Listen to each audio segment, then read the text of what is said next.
The history of our story began long ago.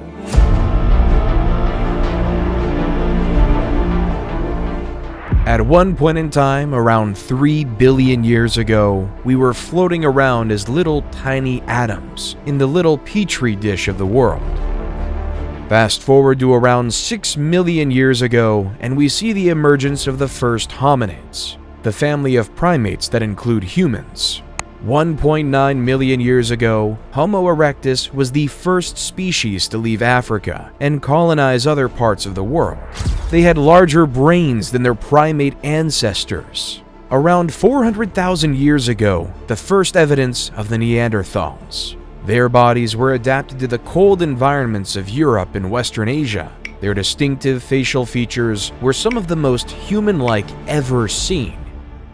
Then came us, the only surviving species of the Homo genus. But how did Homo sapiens rise into a global dominance through the mechanism of civilization?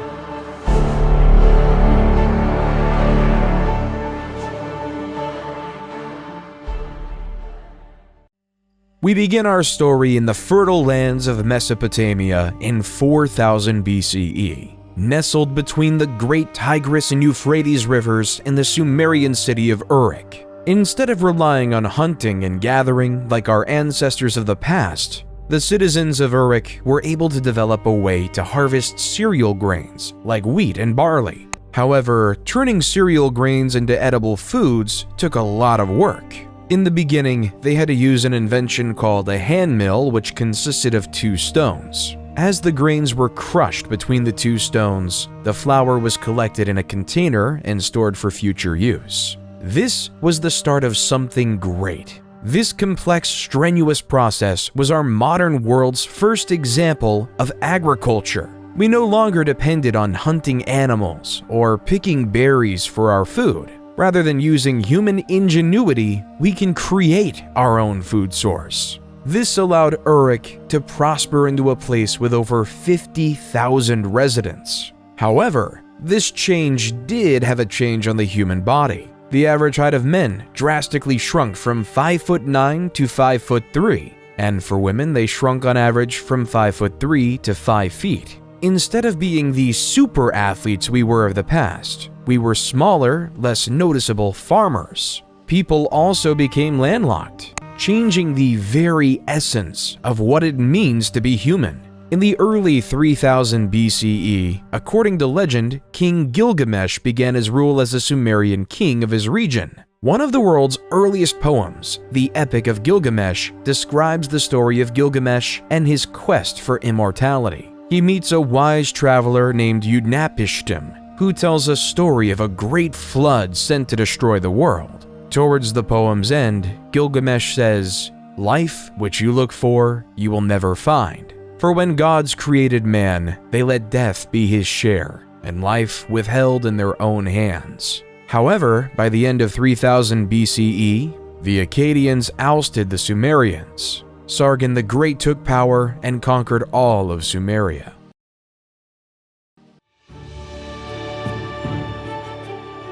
While in the Indus Valley in modern-day Pakistan, a new civilization was growing.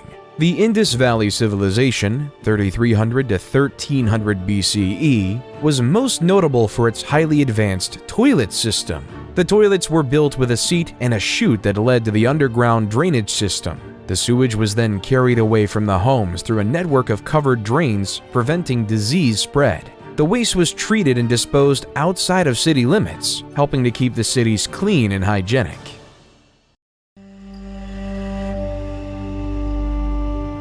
While in Egypt, they were more consumed with building pyramids than basic human plumbing.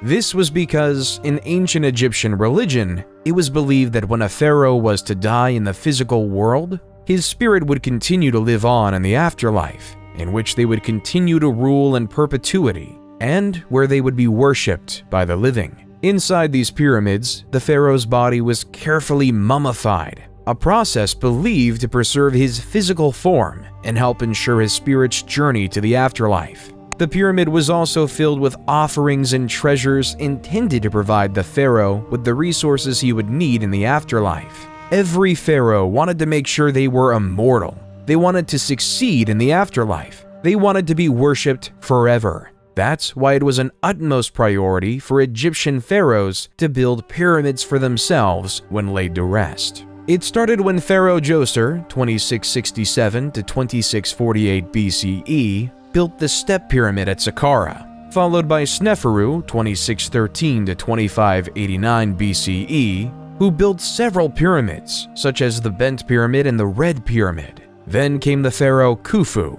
2589 to 2566 BCE, who built the famous Great Pyramid of Giza in a labor-intensive 20-year process, one that the world still marvels at today. Khufu was then followed by pharaohs Khafre and Menkaure, who built the slightly smaller second and third pyramids of Giza respectively.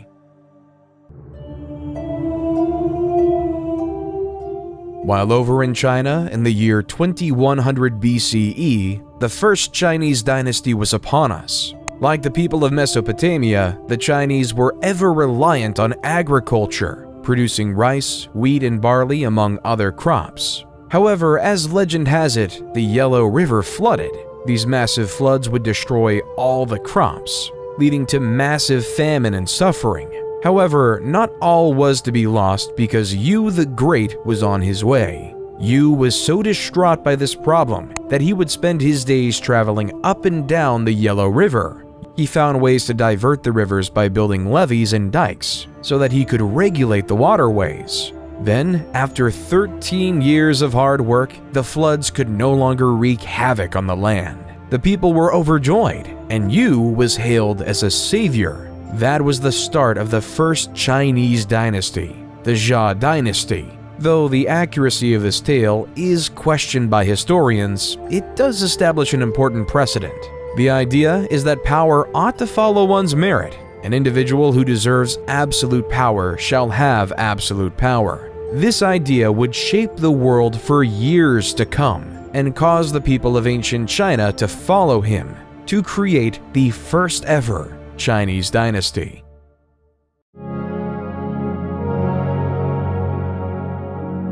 While back over in Mesopotamia, around 1772 BCE, a Babylonian king named King Hammurabi created the basis of the legal system as we know it today. Hammurabi ordered the creation of a 7-foot-tall, 2-foot-wide stone slab. Written on it was a system of 282 laws that each citizen of his kingdom was to follow. Such laws included various laws such as Law 1, if a man brings an accusation against another man, charging him with murder but cannot prove it, the accuser shall be put to death. Law 196, if a man destroys the eye of another man, they shall destroy his eye. Law 197 says, if he breaks another man's bone, they shall break it. Law 199, if he destroys the eye of a man's slave or breaks the bone of a man's slave, he shall pay 1/2 his price. However, what King Hammurabi did was create a society based on laws. He laid out strict laws, placing people into certain castes of life and value. Everyone was worth a different amount based on what class they were in society. There was no illusion of equality in ancient Babylon. Instead, it was pretty clear the value of a noble's bone was worth more than a plebeian's, which in turn was worth more than a slave's. An idea we continue to see throughout history.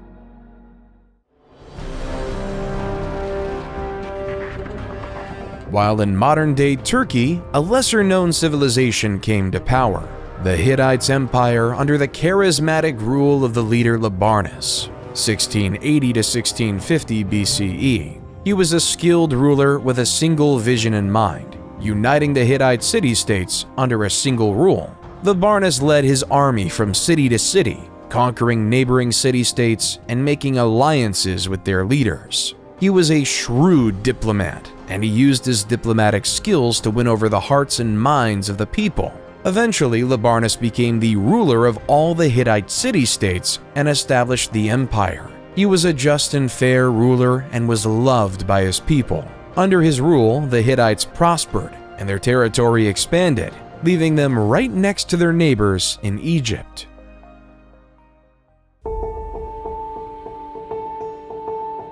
while in modern-day Greece, a collection of city-states emerged on the European continent. Mycenaean Greece, 1600 BCE to 1100 BCE, was dominated by an elite warrior society and consisted of a network of palace-centered states that developed rigid hierarchical, political, social, and economic systems. At the head of this society was the king.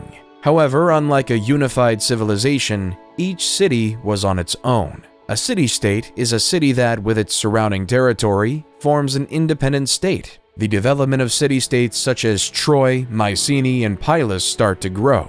The first remnants of the Greek written language, known as Linear B, also started to emerge. The first record of any Indo-European Greek record we have today.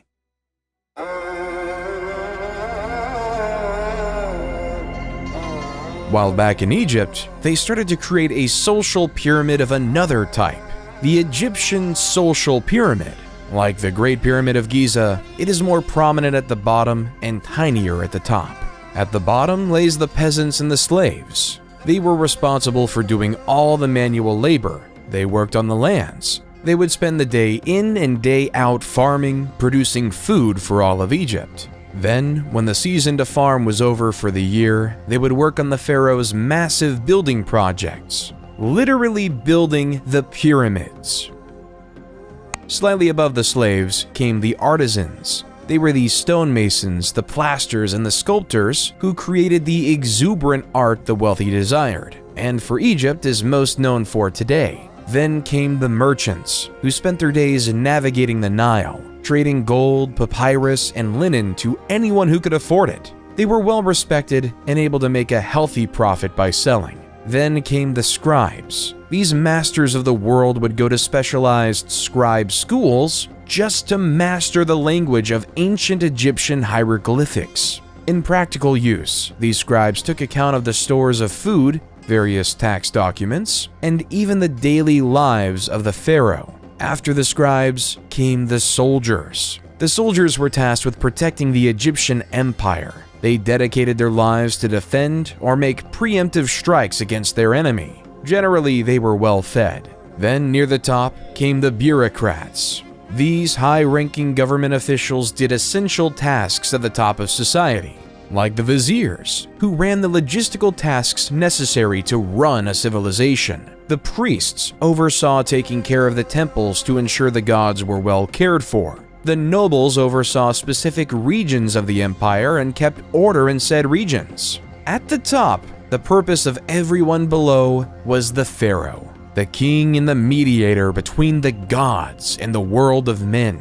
The pharaohs will be known to be supreme, and all must succumb to it. When the pharaoh dies, he will be buried in a pyramid in which he will help eternally rule over the Egyptian empire. Egyptian society was created to serve the pharaoh. Taxes were taken from the farmers for the pharaoh, and artisans made unique crafts for it. The merchants ensured the pharaoh was well supplied with the needed goods. The scribes would follow the pharaoh and record his thoughts. The soldiers made sure his empire was protected. The bureaucrats did the jobs the pharaoh couldn't do, while the pharaoh sat at the top and communicated with the gods. Pharaoh Ramses II, 1279 to 1213 BCE, accomplished many extraordinary things by living in this social system. He orchestrated the construction of the Temple of Abu Simbel, the Ramesseum, and the Temple of Karnak.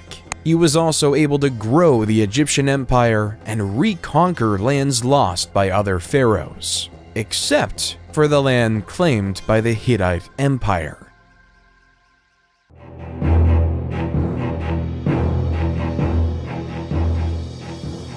The Hittite king of the time, Mtwali II, 1295 to 1272 BCE, was notorious for ordering his troops to attack his Egyptian neighbors. Following the example of Labarnus, Mtwali wanted to unify the world under Hittite rule. However, Ramses had enough. Other pharaohs in the past have tried to stop the Hittites, but he knew if his empire was to ever succeed, he needed to attack back. His target is the city of Kadesh. Ramses rode in on his chariot with 4 divisions of 20,000 men ready to dominate and kill Mtwali. However, the Hittites already knew of the incoming Egyptian invasion through espionage. They fortified their city with 40,000 of his own men. A war was about to commence. Ramses decided to split up his divisions to force Mutawalli out, but yet Mutawalli never did.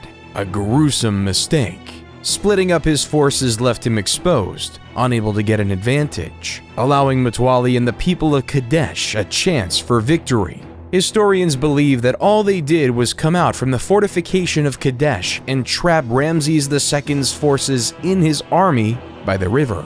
But yet, for some unknown reason, they never did, leaving the Battle of Kadesh to end in a draw. After the battle, though, both sides decided it would be best to stop attacking each other, that they should live in peace and unity in this world. Then, after the death of Mutawalli, the new king Hattusili III took the throne of the Hittite Empire. Through the means of messengers in the year 1258 BCE, both Ramses and Hattusili signed the first peace treaty to ever exist. Reading in part, Ramses the great king, the king of the country of Egypt, shall never attack the country of Hatti to take possession of a part of this country.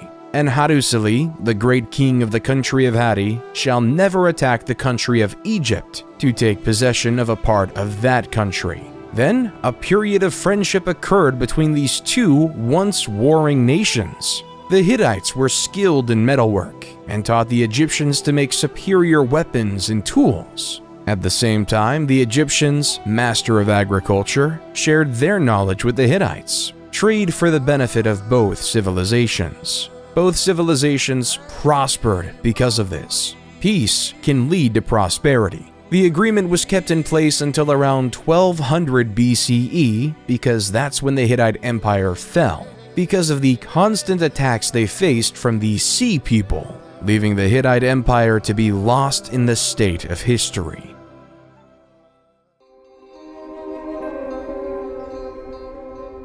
While on a continent far away, the first civilization in the Americas was taking foot in modern-day Mexico. The Olmec civilization, 1200 BCE to 400 BCE, is often considered the mother civilization of Native American civilizations. However, sadly though, not much is known about them, mainly due to their writing in a hieroglyph historians still can't decipher. One of the few remains we have are these 17 colossal stone heads. In Mesoamerican culture, there is this belief that the head alone could contain an individual's emotion, experience, and soul. We may not know their leaders' names like of other civilizations, like Ramses and Hammurabi. When looking through the eyes of a stone head, we can still feel their presence. And in some ways, they remain immortal, enshrined in history, for one day we may learn who they are.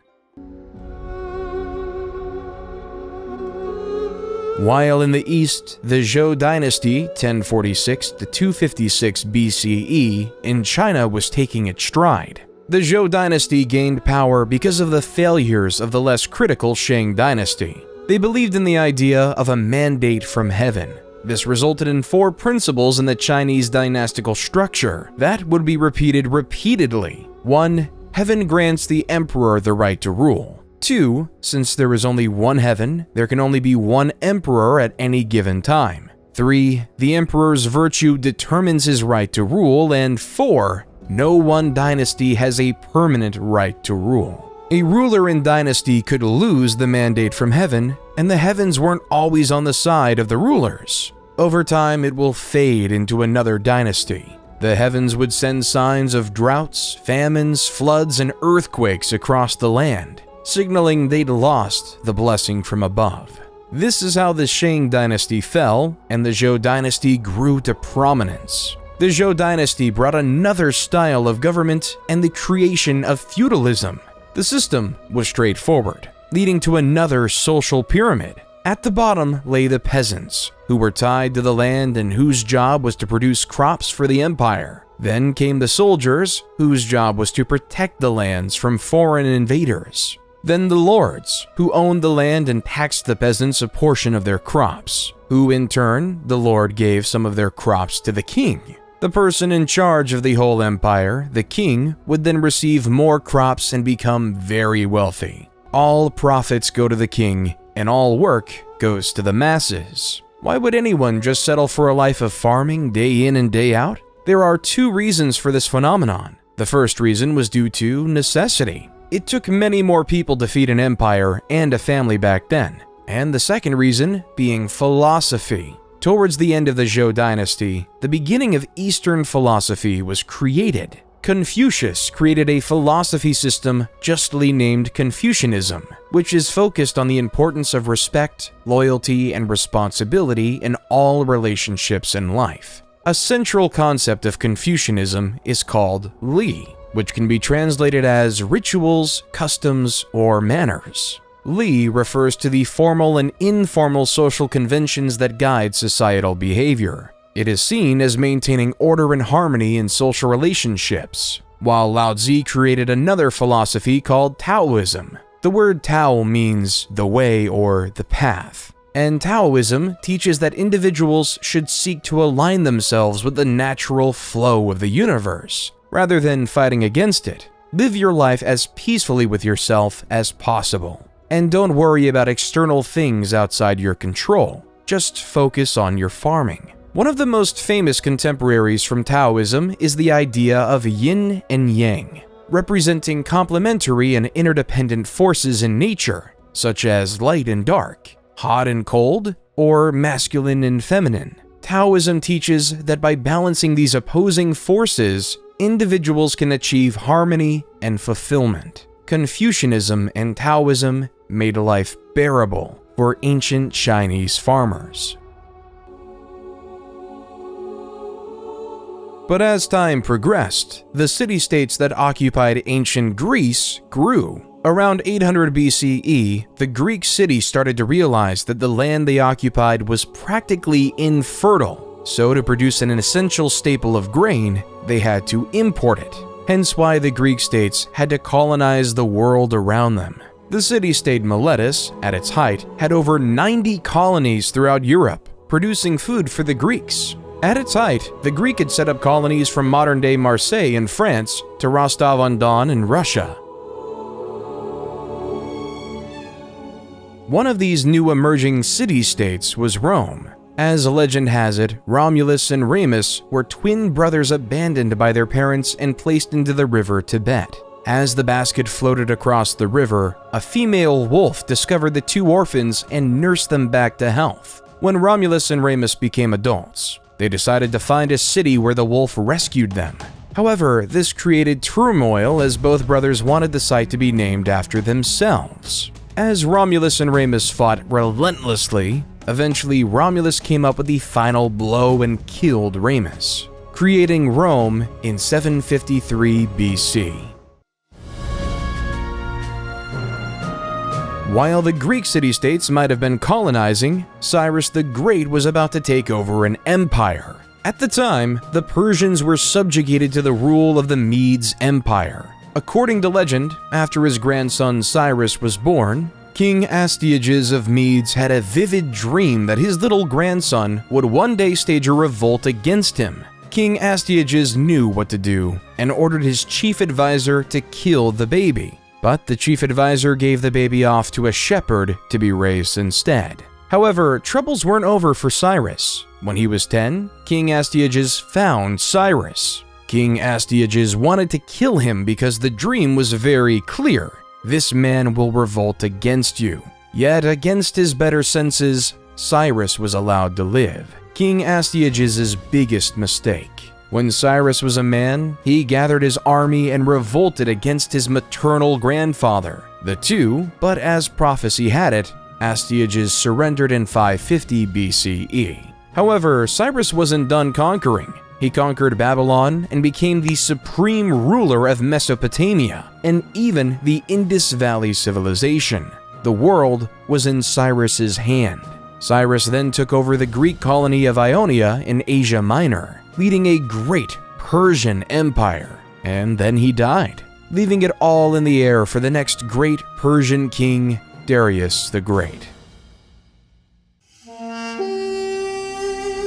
While back in Greece, various city-states started to gain power, but two were at the forefront: Sparta and Athens. Sparta was a military powerhouse. The famous Spartans believed everything should focus on physical strength and war. When a new young Spartan was born, it would be slaughtered if it didn't look healthy. Boys were taken from their families at a young age and were trained to become soldiers. The brutal training included physical conditioning, weapons training, and harsh living conditions. The entire life of a Spartan was to win a war. Their society reflects it with three main groups. The ruling class consisted of aristocrats who held political power, the free non-citizens who were not allowed to participate in government but were still expected to serve in the military, and the helots, a group of enslaved people that provided labor for the Spartan state. Life in Sparta was harsh, brutal, and militaristic. While their neighbors up north were experimenting with this idea of democracy, Athenian democracy was a highly complicated mess. There were two branches, the Council of 500 and the Assembly. The Council of 500 was selected randomly by a process known as sortition. Athens itself was made up of 10 different tribes. Each tribe was responsible for providing 50 citizens to serve for 1 year in the Council of 500 via random selection. Each eligible citizen would be given a personalized token. Those tokens were inserted into a particular machine called a clariturion. This long-lost technology included tubes and balls, which somehow selected 50 residents of each tribe to join the illustrious Council of 500. While in the Assembly, there was a system in place that said that every single citizen had a vote. Of course, to be a citizen, you had to be a male and not a slave, and either born in Athens or to Athenian parents. The Council of 500 would create the agenda for the main assembly to vote on because over 30,000 people could have a vote at any given time. It was total chaos. So to quell this, the council would nominate 9 presidents the morning of the meeting, and it was their job to ensure all the rules and procedures were being followed. Since they were appointed right before the assembly met, they were almost impossible to bribe. Somehow, the assembly would loudly vote on whether a bill would pass. They would vote on matters like appointing generals, various laws, and other government bureaucracy. However, not everyone liked this Athenian democracy. The famous Greek philosopher Plato thought the idea was barbaric. In Book 6 of his seminal book, The Republic, Plato writes, "The true navigator must study the seasons of the year, the sky, the stars, the winds, and all the other subjects appropriate to his profession if he is really fit to control the ship. Think that it's quite impossible to acquire the professional skill needed for such control, and that there's no such thing as the art of navigation." How much could a randomly selected member of the Council of 500 really know? How much could he fully contribute to society? Should we allow a random member of society to have any power? Instead, Plato would advocate for the idea of a philosopher king, a man who studies wisdom, logic, and reasoning, a man who dedicates his life to understanding how to be just, a man who will become the navigator of wisdom. Plato would rather say, the society we have described can never grow into a reality or see the light of day, and there will be no end to the troubles of the states, or indeed, my dear Glaucon, of humanity itself, till philosophers become rulers in this world, or till those we now call kings and rulers really and truly become philosophers, and political power and philosophy thus come into the same hands. There's just one issue with Plato's quote. Every leader thinks they're a philosopher king. Everyone thinks their thoughts are the best. Everyone thinks their ideas are the wisest. From Yu the Great in China, to Labarnus of the Hittite Empire, to Siddhartha Gautama of the Kingdom of Magadha in India. While not so far away, in the Indian Kingdom of Magadha, a spoiled prince named Siddhartha Gautama, 500 BCE, lived in luxury inside a palace. Inside this palace, Siddhartha could have anything he wanted. All the jewels, all the wealth, all the finest goods thrust upon him. His world inside of the palace was a utopia on Earth. There was no want, need, or desire, and it was perfect. Until he went outside his palace compound, the only place he ever knew. As he took his first steps outside of his palace, what he saw struck a chord. He saw an old man dying right on the street in front. He realized that the human experience wasn't something that was perfect and sublime. Instead, it was death. As Gilgamesh realized many years ago, this was an inevitable part of the human experience. Siddhartha left his life of luxury behind and began a quest for knowledge and enlightenment. He studied with spiritual teachers and meditated for many years, searching for answers to life's big questions. Finally, after 6 years of seeking, he sat down under a fig tree and meditated until he achieved enlightenment. Enlightenment is a state of inner peace, in which one has transcended the limitations of the ego and is in touch with a universal consciousness or divine essence. It isn't a fixed and permanent thing, but rather an ongoing process of growth and development. But under that fig tree, Siddhartha became known as the Buddha, or the Awakened One. He would spend the rest of his life traveling the countryside, becoming close to the Enlightenment. Darius was determined to follow in his father's footsteps and take over the world. After finalizing their rule over the city-state of Ionia, the Persians were on a quest to take over Greece. Darius and his 20,000 men came to the city of Marathon in the year 490 BCE, a city 26.2 miles away from Athens. The Athenians were vastly outnumbered, with only 10,000 men. As the Persians were trying to regroup, the powerful Greek hoplites crushed the weaker Persian foot soldiers by routing the wings before turning towards the center of the Persian line. The remnants of the Persian army fled to their ships and left the battle. Early historians believe the battlefield littered 6,400 Persian bodies, while the Athenians lost only 192. So the Persians retreated, and an Athenian messenger named Pheidippides ran the 26.2 miles from Marathon to Athens, exclaiming with joy how the Athenians just beat the mighty Persian Empire. All of Athens went crazy with this fantastic news, hence leading the Pheidippides' historic trek to be sketched into history as the world's first marathon. However, the Persians weren't done, even with Darius I dying of mysterious circumstances. His son, Xerxes I, took over the crown and wanted to complete his grandfather's legacy. In 480 BCE, Xerxes I wanted revenge, so he brought his enormous invasion force of over 100,000 soldiers and was dead set on conquering Greece. Then, at a narrow pass at Thermopylae, the Spartan king Leonidas had his force of 7,000 Spartans maintain the defense. Leonidas knew of his disadvantage and developed a bold and daring plan to defeat the Persians. Rather than waiting for the Persians to attack, Leonidas ordered his soldiers to make a surprise attack on the Persian camp, catching the Persians off guard and disrupting their formation. Despite their success, the Greek army was ultimately overwhelmed by the Persians, who attacked from all sides and eventually broke through the Greek defenses. Leonidas and his soldiers fought with courage and determination. Still, they were ultimately defeated.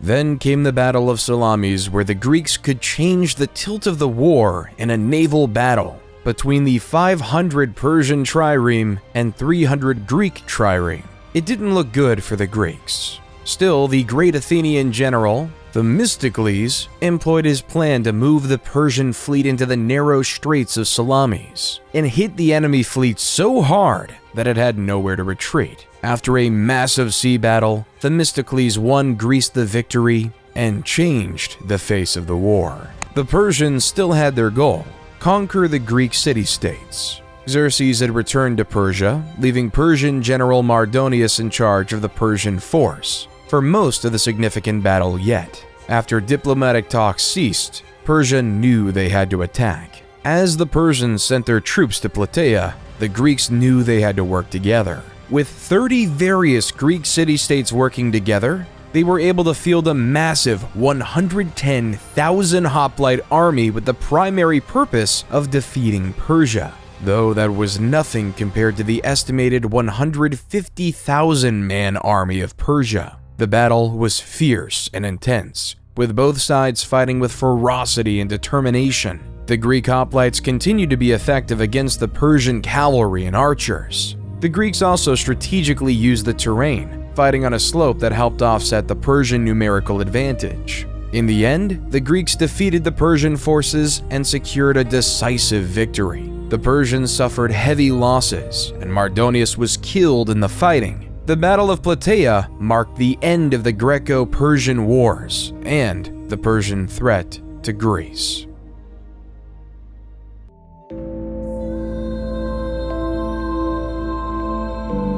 After the Persian War, life in ancient Greece was spectacular. A golden age of culture was upon us. With no longer having to face the threat of war, Athens was able to create architectural wonders, such as the Parthenon. The Parthenon sits upon the Athenian Acropolis, a prominent hill overlooking the city of Athens, to show its wealth and culture. No matter where you'll go in Athens, you can still see the Great Parthenon even today. Then came the theater. Around this time, the state would sponsor the most significant poets to create stories in the Athenian festival, called the City Dionysia, a festival designed to worship the Greek god of theater and fertility, Dionysus, creating playwrights such as Sophocles, Aeschylus, and Aristophanes. States were hungry for power. Athens was recruiting city-states into their Delian alliance, while Sparta was recruiting city-states into their Peloponnesian alliance. Both Sparta and Athens felt like they should control the city of Korkia, hence why in 434 BCE, war was upon the Greek peninsula, resulting in naval battles such as the Battle of Siblos and the Battle of Pylos. By 421 BCE, a short peace was negotiated. However, this peace would not last, and Athens had their eyes on Sicily. Initially, the expedition was going well. The Athenians established alliances with several Sicilian cities, and won several minor skirmishes against the Sicilian forces. But soon, Alcibiades, one of the greatest naval generals in history, was recalled to Athens to face charges of sacrilege. The Athenian fleet was left without his leadership. In his absence, the expedition began to unravel. The Athenians could not take the city of Syracuse, which had fortified its defenses and was well prepared for a siege. The Sicilians were aided by reinforcements from Sparta, which saw an opportunity to strike a crippling blow against its arch-rival Athens. The Athenians suffered from a lack of supplies and were plagued by disease. At the same time, the Syracusans launched a series of surprise attacks and ambushes. Finally, after months of grueling fighting, the Athenian fleet was destroyed in a decisive battle. Thousands of Athenians were killed, and many more were captured and enslaved. A decade after that, Athens fell to the Spartans. The age of legendary Greece was now over. Both Athens and Sparta were significantly weaker, never to regain the same power they once had, leaving the world ready for a philosopher king to conquer it all. Then, in the east, the mandate of heaven was up. The Zhou dynasty, after a long 800-year rule, it was deemed by the heavens that their empire was up, which led to a period known as the Warring States, 474 to 221 BCE. This resulted in Han Fizi, who created a new philosophy called legalism. Followers of legalism believed that people were inherently selfish and would only act in their own self-interest, and that the only way to keep them in line was through a system of rewards and punishments that was clear and consistently enforced. This resulted in Fizi claiming that the best way to achieve social order was by establishing a powerful ruler responsible for enforcing the law and punishing wrongdoers. He also believed the ruler should have complete control over the military, the economy, and society. While in the heart of the Oaxaca region of Mexico, the Zapotec civilization started to flourish. The capital city of Monte Alban was being built on a mountaintop overlooking the entire Oaxaca Valley. Perched on the mountaintop overlooking the Valley of Oaxaca, the city was home to a ruling elite who oversaw a hierarchical social structure that included middle-class artisans and lower-class farmers. The people of the Zapotec civilization were known for their innovative agricultural practices, including the cultivation of maize and other crops, which sustained their communities in times of drought and other environmental pressures. They also developed an early writing system, which used a combination of symbols and glyphs to represent words and ideas. They developed an advanced calendar system based on 260-day and 365-day solar cycles. In Greece, during the year 356 BCE, in the city of Pella in the Kingdom of Macedon, the greatest commander in history was born. Alexander the Great grew up knowing he would be a leader, and was the son of King Philip II and Queen Olympia. But the teacher was much more impressive. Since he was a kid, Alexander was tutored by Aristotle. Aristotle is the man who is known as the father of logic. He created the fields of biology and taxonomy by introducing a way to think called the scientific method, a method that is still taught in schools to this day. He also wrote extensively about philosophy, ethics, and art, changing the face of the world as we know it today. This is the man who was in charge of teaching Alexander the Great. Alexander was 20 when his father was assassinated, but his excellent education allowed him to take over the rest of the world. After his father died in 336 BCE, Alexander was hell-bent on keeping his family's power. So when the Greek city of Thebes decided to revolt, Alexander and his army marched 240 miles in 14 days. When Thebes refused to surrender, he razed the entire city to the ground, and 6,000 were killed, and the rest were sold into slavery. The rest of the Greek city-states recoiled in fear, allowing Alexander to do as he pleased, leaving for his new target to be Persia and the new Persian king, Darius III. In 333 BC, Alexander faced the Persian army at the Battle of Issus. This significant engagement saw the Persian king Darius III defeated and forced to flee. Alexander then captured several key cities, including the vital port of Tyre, which had resisted his initial siege. In 331 BC, Alexander faced Darius III again at the Battle of Gaugamela, near the Tigris River in modern-day Iraq. Despite being outnumbered, Alexander won a decisive victory using superior tactics and mobility. The Persian army was shattered, and Darius III fled once again. Alexander then proceeded to capture the Persian capital of Babylon and took control of much of Mesopotamia. He continued his campaign eastward, winning battles in what is now modern-day Iran and Afghanistan. In 330 BC, he captured the Persian capital of Persepolis, a city of great wealth and cultural significance.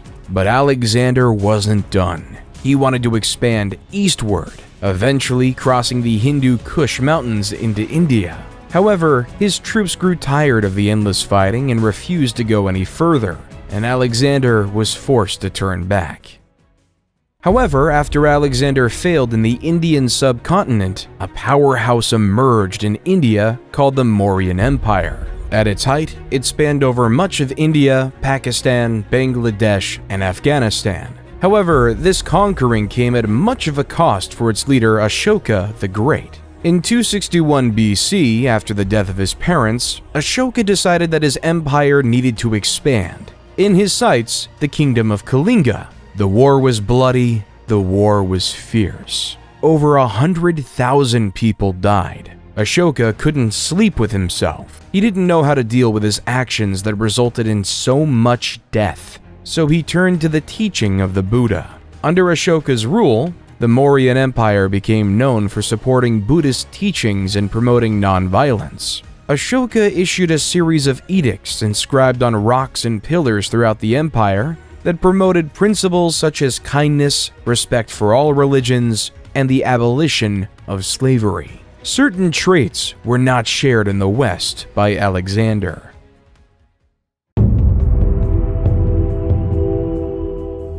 In the West, it was deemed honorable to die in combat, and a hero's death would be remembered forever. A farmer will die in anonymity. Alexander died a few years later in Babylon at the age of 32. Throughout his expedition, Alexander was spreading Greek ideas founded by his once wise teacher, bringing the rise of Greek ideals across the land, starting the seeds of the Western cultures we see today. Once Alexander died, his empire just could not sustain itself. His generals feuded as to who should be the leader of this great empire. Everyone wanted power, yet in fighting, left to waste in oblivion. Eventually, in 323 BC, after senseless wars, the Greek generals divided the world into three major empires: the Ptolemies in Egypt, the Seleucids in the east, and the Antigonids in Greece.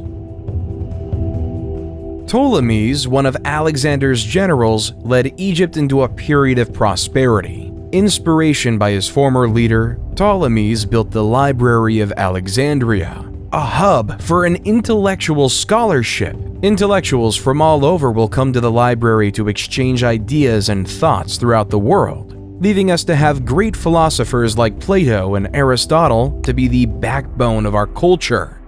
While the general Seleucid was given the keys to the city of Babylon. Babylon at this time was a cultural hub melting Greek, Persian, Indian, and Central Asian cultures. Seleucid, though, preferred Greek ideas and Greek language. The Seleucid Empire was at its height during the reign of King Antiochus III, 223 BC to 187 BC. Under King Antiochus III, the Seleucids encompassed a vast territory from modern-day Turkey to modern-day Pakistan, one of the largest empires on record until the rise of the Romans. While the Antigonids did not have nearly as much success. By the time Antigonids I took power, the Greeks were just a shell of what they once were. The age of the Greeks was behind us. The Ptolemies, the Seleucids, and the Antigonids went astray from the Roman Empire. However, for Rome to rise, it had to face a powerful foe, Carthage. Both Rome and Carthage had a desire for the same city-state, Messina, on the island of Sicily. This would give either civilization a foothold to grab power in the Mediterranean. The First Punic War was upon us, and after 20 years of fighting, in the year 241 BCE, and the defeat of Carthage, the Treaty of Lutatius was signed. The peace, though, was short-lived. In 218 BCE, the Second Punic Wars began when the Carthaginian general Hannibal invaded Italy with his army, including elephants, to conquer Rome. Hannibal won several early battles, including the Battle of Cannae in 216 BCE. Still, he was ultimately defeated by the Roman general Scipio Africanus at the Battle of Zama in 202 BCE. The war resulted in the complete defeat of Carthage, which was forced to cede its territories to Rome, and the end of the Carthaginian Empire. There was no doubt in the world anymore that it was time for the Romans to take charge in the West. While in the East, after the end of the Warring States period, Qin Shi Huang and the Qin dynasty were an absolute power. 221 BCE to 206 BCE, Qin was determined to turn diverse China into a unified Chinese empire. He divided the lands into 36 command areas supervised by a governor, military commander, and imperial inspector. It was expected that you followed the will of Qin, or else you would face harsh penalties. The basic ideas of legalism in action, strong government, harsh laws, and inheriting knowing that humans were necessarily selfish. However, their mandate from heaven ran quite quickly. After Qin Shi Huang's death, China was in turmoil with another dynasty on foot. Liu Bang, leader from 206 to 195 BCE, after leading a revolt against the Qin, was declared emperor of the new Han dynasty. Instead of following the strict legalistic mindset of the Qin, Lu decided to set his empire as a Confucianist paradise. The ideals of moderation, virtue, and piety, as set through Confucianism, were marched throughout the empire, weaving the cocoon of a powerful dynasty. During the Han dynasty, the production of silk was ever increasing, and the idea of profits was in the minds of all. So in 138 BCE, Emperor Han Wu sent an imperial convoy to make contact with cultures of Central Asia and the Mediterranean. Then, after the routes were established, Chinese merchants and traders would bring their silk across the Silk Road to the Middle East and eventually Europe, where it would be sold at high profits, though in the beginning the route was relatively short. Because in 97 BC, Ambassador Kan Ying was sent to Rome with gifts of silk for their empire. However, Kan only got as far as Mesopotamia because he was told by the Parthians, the dominant empire in Iran at the time, that the journey would take years. Little did Kan know that he was misinformed, that the journey would have been relatively shorter, but the Parthians wanted to keep their spot as the middlemen. They did not want China and Rome to have contact with one another, creating a system of three empires smushed right up against each other: Rome in the west, Parthians in the center, and China in the east. Then in 86 BCE, Greece, already being weakened by the conquest of Alexander the Great, was now the target of the Roman Empire. General Lucius Cornelius Sulla led an army of legions to the forefront of Athens. He besieged Athens for several months, brutally torturing the citizens within. Eventually, when Athens fell, he ordered his soldiers to loot and pillage the city, destroying many important cultural treasures. This takeover cemented Rome as a superpower. Athens no longer had the power, but rather it was in Rome. While in 63 BCE, General Pompey was tasked with capturing Jerusalem and the region of Galilee, the Romans quickly captured the cities, forcing Galilee to be placed under Roman rule, including a small village called Nazareth. The Romans' desire to expand didn't end in Galilee, though. In 58 BCE, Julius Caesar was appointed governor of the Roman Province of Sicilian Gaul, northern Italy, with the express assignment of conquering the rest of the Gauls. At the time, the Gauls were a group of Celtic peoples who lived in that area that is now France, Belgium, and parts of Switzerland, Germany, and Italy. However, it was Caesar's job to take over these Celtic tribes, while the Gauls, who were insistent on their independence, all had to work together under the leadership of Vercingetorix in a last-ditch attempt to stop the Romans. As Caesar brought his troops to Alesia in 52 BC, war was upon us. Alesia was surrounded by a double wall and a ditch, with additional fortifications on the town's hills. Vercingetorix had gathered a large force of Gallic warriors inside the town. In contrast, Caesar had assembled a sizable Roman army outside the walls. Caesar realized that a direct assault on the town would be complex, so he surrounded the Gallic forces and starved them into submission. He ordered the construction of a series of fortifications around Alesia, including a circumvallation wall that encircled the town, and a second wall and ditch that faced outward to defend against any attempts to break out. Over several weeks, Caesar's forces engaged in a grueling siege of Alesia, with both sides suffering heavy losses. The Gallic warriors inside the town made several attempts to break out, but they were repelled by the Roman forces. The tide of the battle turned in favor of the Romans when a second Gallic army, led by Vercingetorix's ally Commius, attempted to relieve the siege. Caesar sent a detachment of his forces to intercept the Gallic reinforcements. After a fierce battle, the Roman soldiers emerged victorious. With his forces surrounded and facing starvation,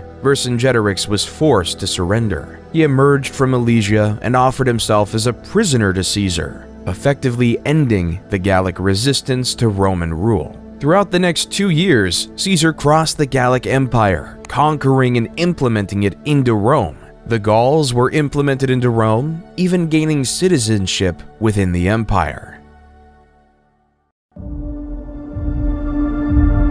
However, the Senate was not happy with Caesar. Even though he had great success against the Gauls, the Roman Senate wanted him to stop. They did not like the popularity Caesar was gaining, nor the power he was controlling. So the Roman Senate called upon Caesar to resign his command and disband his army, or risk being declared an enemy of the state. This led Caesar to an essential choice to make. Will he either follow the will of the Roman Senate or ignore them and start a bloody civil war? Roman law at the time prohibited any general from crossing the Rubicon River and entering mainland Italy with a standing army without the expressed permission of the Roman Senate. To do so would be treason, and this tiny stream would reveal Caesar's intentions and mark the point of no return. Civil war was imminent as Caesar and his army marched over the Rubicon. Battles in Corfinium and Pharsalus showed the Senate that Caesar was a worthy foe, so the Roman Senate appointed his son-in-law, Gnaeus Pompey, to lead the Roman forces against his father-in-law. Both parties knew the importance of Spain, due to it providing a link between Italy and the rest of Europe. The two armies clashed near the town of Leda in northeastern Spain. Caesar's army was significantly outnumbered, but he could use his superior military tactics and training to gain the upper hand in the battle. After several days of intense fighting, Caesar emerged victorious, forcing Pompey's forces to retreat, declaring Caesar as the new leader of Rome.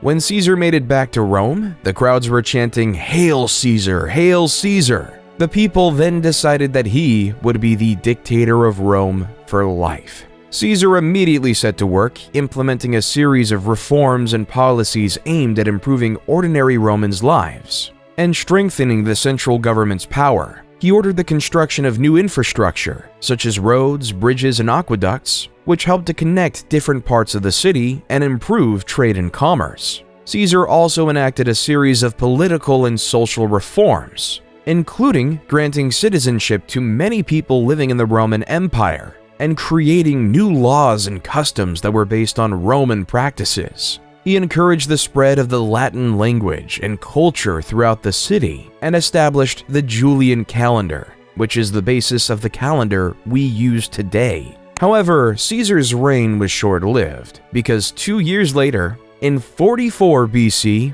he was stabbed to death by two loyal senators, Cassius and Brutus. The assassination of Caesar led the Roman world into disarray. The world was filled with factions vying for government control without a strong leader.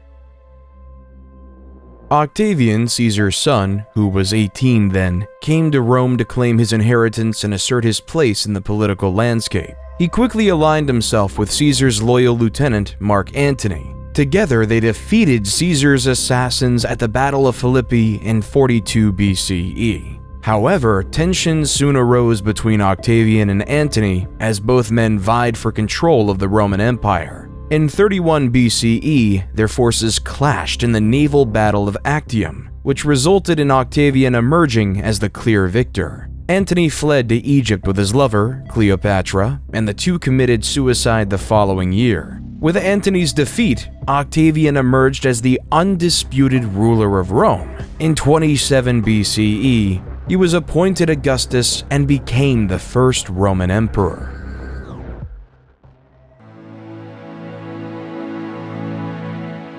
During Augustus's reign, a man who would change the world was born in the Roman-occupied city of Bethlehem, Jesus Christ. The Gospel of Luke says, "In those days a decree went out from Caesar Augustus that all the world should be registered. This was the first registration when Quirinius was governor of Syria, and all went to be registered, each to his own town." Luke 2:1-3. This census was an essential factor in Roman society because it established the population counts in these various communities, making it possible to tax these various citizens. So the highly pregnant Mary and her betrothed husband Joseph had to travel 90 miles on foot from Nazareth to Bethlehem to complete this legally required Roman census. When they arrived in Bethlehem, many other descendants of the King of David, or members of the Jewish faith, were also going to Bethlehem for the census. They found out that there was no room for them in the inn, so they were forced to take shelter in a stable where Mary gave birth to Jesus. Jesus was later named King of the Jews. After Jesus' birthday and the completion of the census, Mary and Joseph returned to Nazareth with their extraordinary son. As the years of Jesus went on, stories about him grew. More and more followers began to worship Jesus as their Messiah.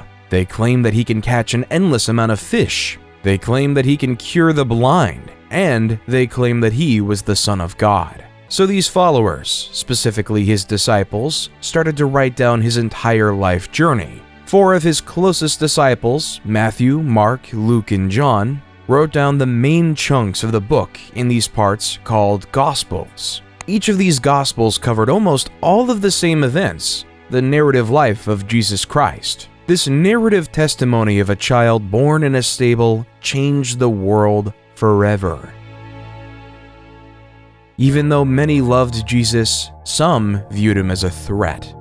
Emperor Tiberius succeeded Augustus and reigned from 14 AD to 37 AD. Tiberius was notorious for his delators, a network of informants rewarded for spying and reporting on suspected traitors and criminals. Criminals reported on by the delators had to face a treason trial, often resulting in executions or forced suicides. His prefect of Judea at the time, Pontius Pilate, was no stranger to the harsh punishment of traitors. As Jesus was influencing more and more people, he became more of a political threat. So, following the guidelines of Emperor Tiberius, Pilate was given no practical political choice other than to execute Jesus on the cross.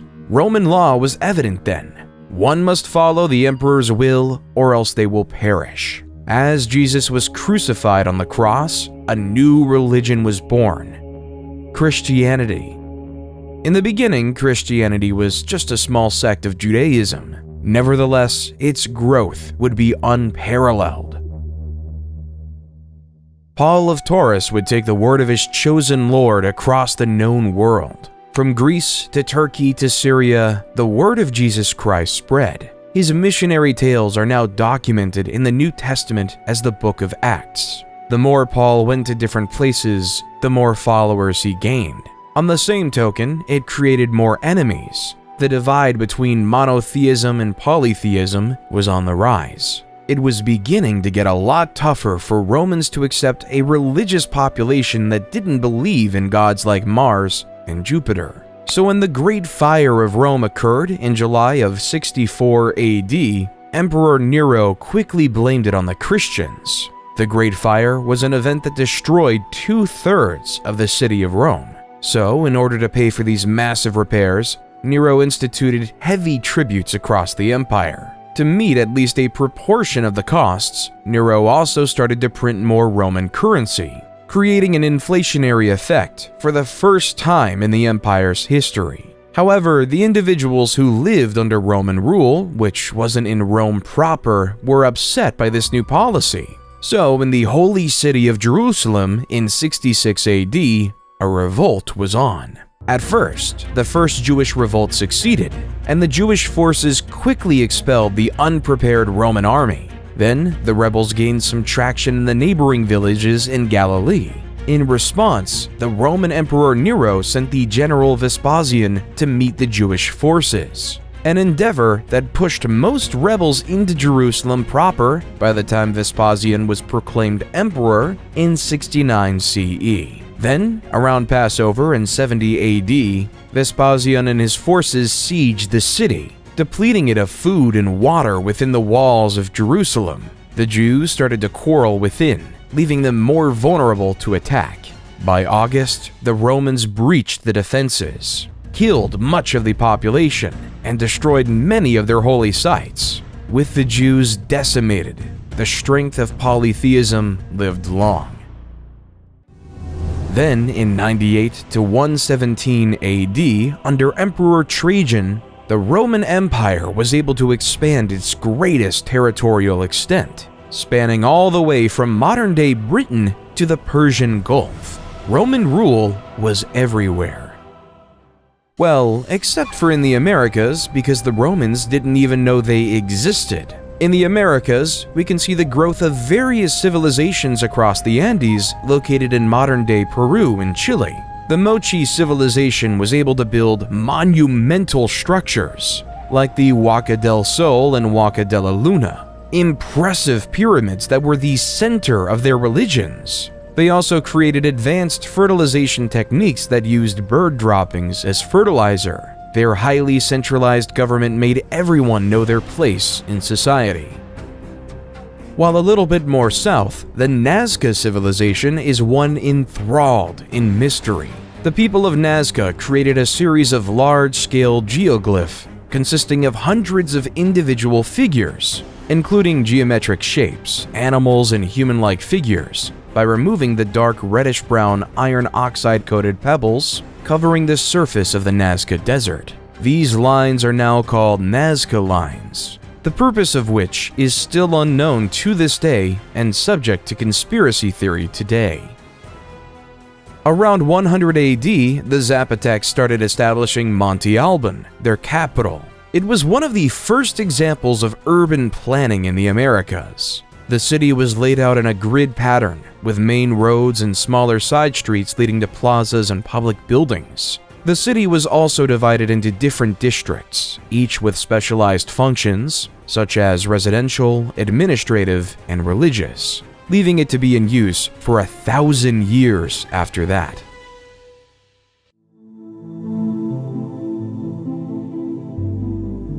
While back in Rome, after the end of Trajan's reign in 117 AD, a new emperor with a purpose was in hand. Hadrian was a man tasked with a near impossible, keeping the massive Roman Empire under one rule. He first had to deal with a crisis with the newly colonized Roman Britain. Like their predecessors in Judea, the Roman Brits did not like being Roman, so they started to cause unrest, and in the eyes of Hadrian, a real threat of revolution was on his mind. So Hadrian had ordered a massive wall, aptly named Hadrian's Wall, which spanned almost coast to coast, keeping it sunk in the conquered people's minds that the Romans were here, staving off revolution in one region. However, in Galilee, things weren't as peaceful. Simon Bar Kokhba led a rebellion of the Jewish people to free themselves from Roman rule. As you see, Rome was developing a new city called Aelia Capitolina over the ruins of Jerusalem from the last revolt with temples dedicated to polytheistic gods like Jupiter. By 132, Bar Kokhba took the bottle of Nasi, head of state. Many Jews regarded him as the Messiah who would save the Jewish people and restore their independence. Kokhba's troops would storm Aelia Capitolina, almost knocking out entirely the Roman garrison controlling the city. Hadrian, though, would not have it, so he sent a force of 120,000 men to the lands of Judea to conquer and force the Jewish people into submission. As Cassius Dio says in the History of Rome, 50 of their most important outposts and 985 of their most famous villages were razed. 580,000 men were slain in the various raids and battles, and the number of those that perished by famine, disease, and fire was past finding out. Thus, nearly the whole of Judea was made desolate. History of Rome 69.14, 1-2. Rome made it clear that it was not to be taken lightly. While in China, the message was quite different. The ideas of Buddhism were spreading, along with the Chinese philosophies of Confucianism and Taoism, and built a dynasty. These three philosophies worked together to make the Han Dynasty stronger and more united in many ways. Of the past. In the Middle East, a new empire was emerging with roots in the past. A man named Ardashir claimed to have royal blood that traced all the way back to Cyrus the Great. Ardashir claimed that he should be the true ruler of the Persian Empire, not those frauds of the Parthians. Ardashir was able to unite the various tribes of Persia. In 224 AD, Ardashir I led his forces against the Parthian king Artabanus V in a significant battle at Hormozgan. The Sasanian forces, known for their cavalry, defeated the Parthians and captured Artabanus V. With this victory, Ardashir I declared himself king and established the Sasanian Empire. Ardashir I quickly established a centralized government and built a new capital at Ctesiphon on the Tigris River. He re-established the Zoroastrian religion, which had been suppressed by the Parthians, as the empire's official religion. He also built a powerful military machine with skilled cavalry and archers. He began to expand his territory by conquering neighboring regions. As the Parthians were on their way out, so were the Han. The Han dynasty's downfall was marked by political instability, economic problems, external threats, internal rebellions, and power struggles. The weakening of central authority allowed regional warlords to seize power, and the government's attempts to address economic issues were unsuccessful. External threats and rebellions weakened the dynasty even further. A warlord named Cao Pi declared himself emperor and established the Wei dynasty, officially ending the Han dynasty.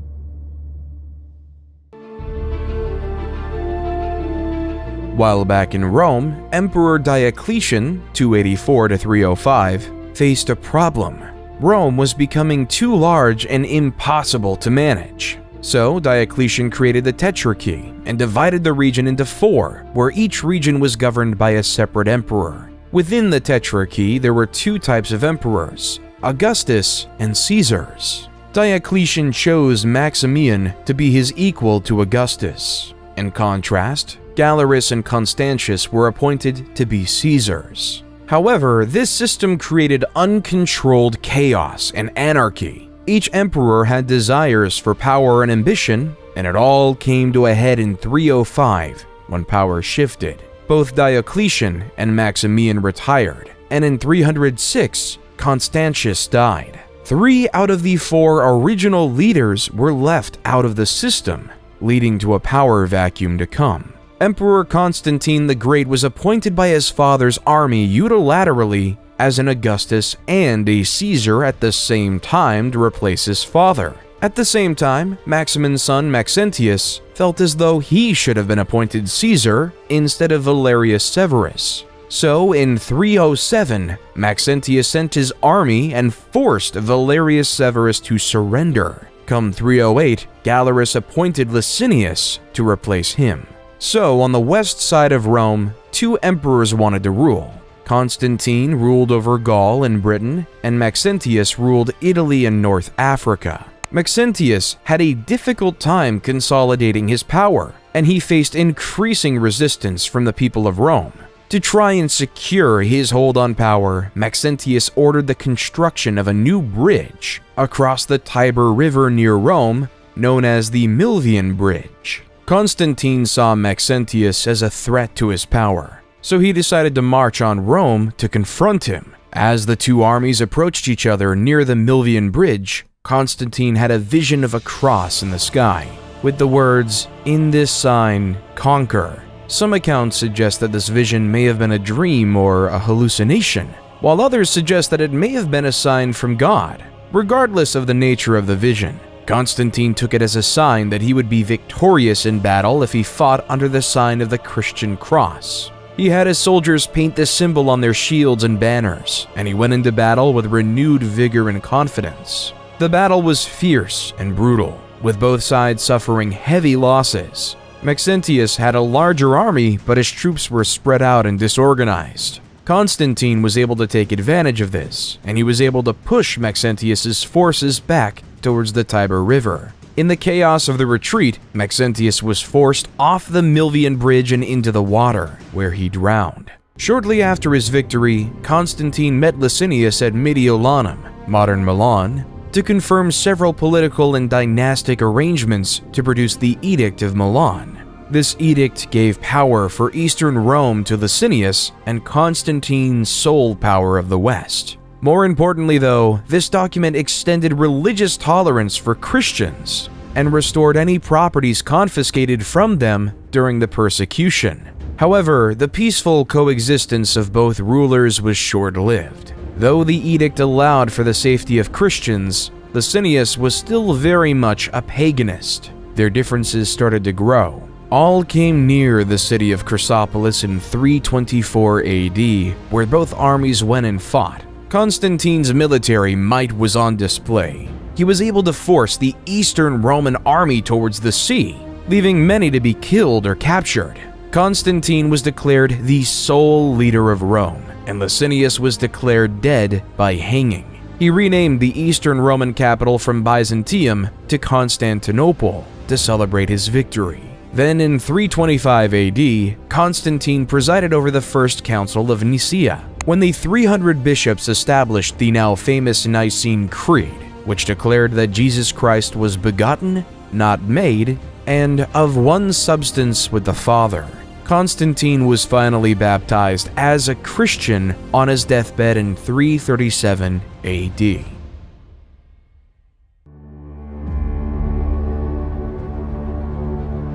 Come 370 AD, a new player was on the scenes. The Huns were a barbaric nomadic civilization who were masters of warfare. According to legends, they were taught horsemanship as early as the age of 3.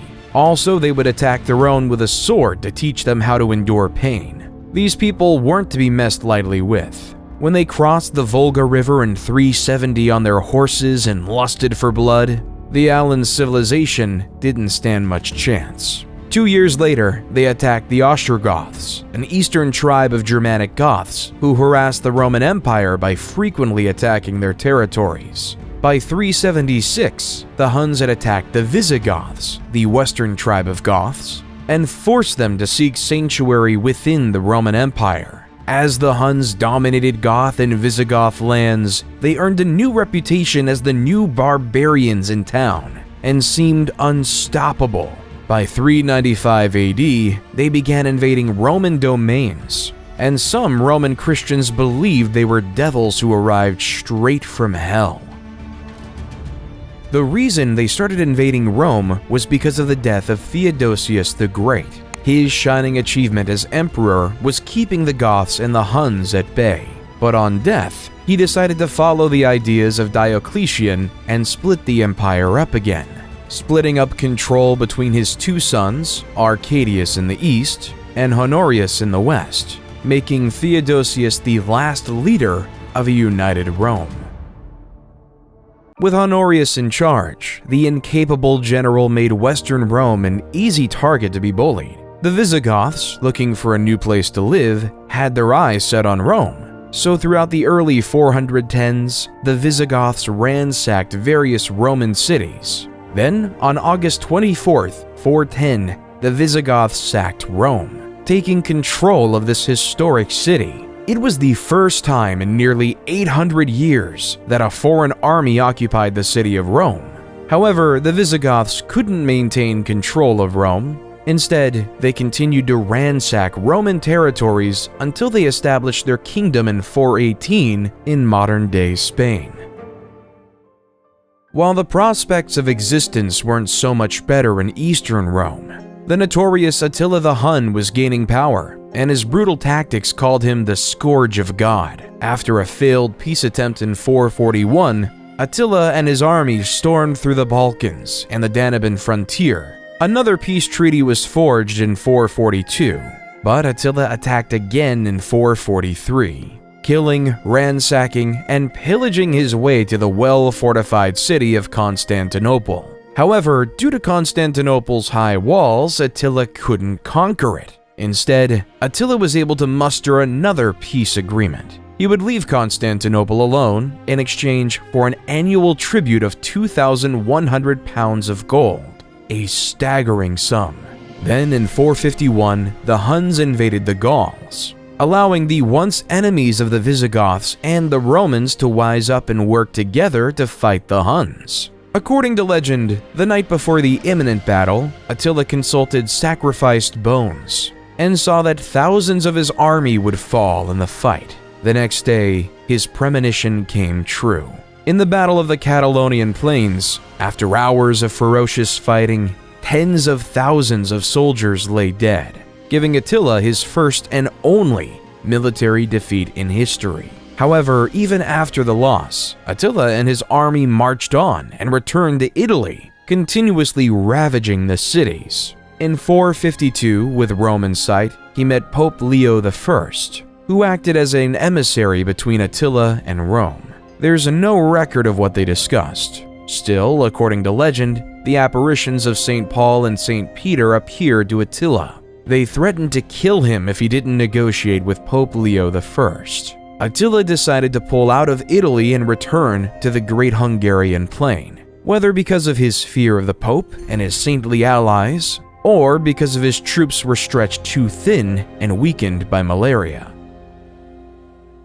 However, the struggle for Western Rome wasn't over. In 476 AD, the young Emperor Romulus Augustus had trouble keeping power for himself, as many Romans felt he was illegitimate. So the Eastern Roman Empire sent the Germanic general Odoacer and his mercenaries to suppress a revolt by the Roman army in the region. However, instead of supporting the Eastern Roman Empire, Odoacer saw an opportunity to seize power for himself. He turned against the Roman government and deposed the last Western Roman emperor, Romulus Augustus, effectively marking the end of the Western Roman Empire. As the steps of his victory, Odoacer was declared the King of Italy. However, Odoacer's victory was short-lived, because in 493, Theodoric the Great of the Ostrogoths, with the support of Eastern Roman Emperor Zeno, came in and created the Ostrogothic Kingdom of Italy,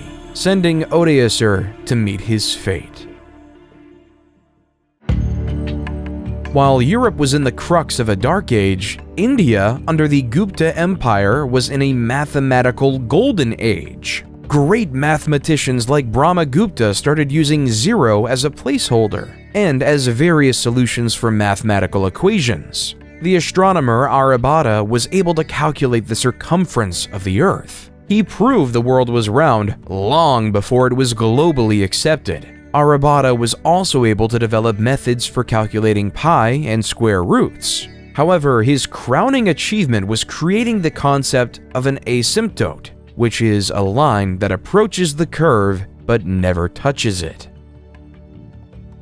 The Franks under Clovis I had been engaged with the Alemanni, another Germanic tribe, and tensions between the two groups were running high. In 496 AD, in the Battle of Tolbiac, Clovis I led his forces into battle against the Alemanni, with both sides eager to gain the upper hand in the ongoing struggle for power and territory. As the Alemanni began to push the Franks to defeat, in a moment of desperation, Clovis called out to the Christian god for assistance, promising to convert to Christianity if he emerged victorious. According to legend, a sudden thunderstorm appeared, and the Franks could regroup and launch a successful counterattack against the Alemanni. The battle ended in a decisive victory for the Franks, and Clovis kept his promise and converted to Christianity, officially cementing Christianity to the forefront and birthing the Frankish kingdom.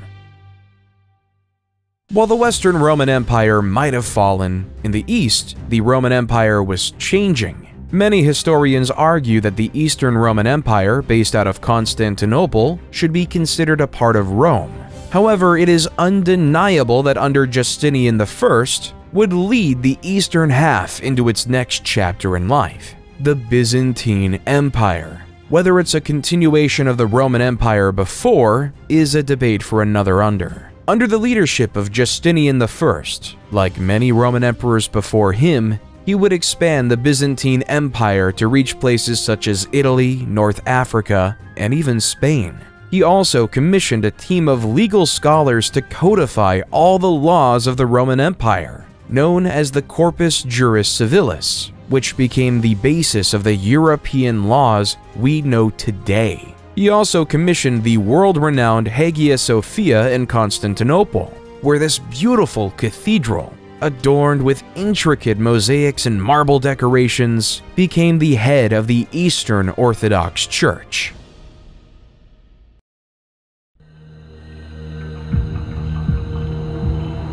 However, Jesus wasn't the only prophet at the time. In the small town of Mecca, a nomadic tribe called the Quraysh gave birth to a man who would change the religious world yet again, Muhammad. Muhammad was orphaned at an early age and was raised by his grandfather and later his uncle.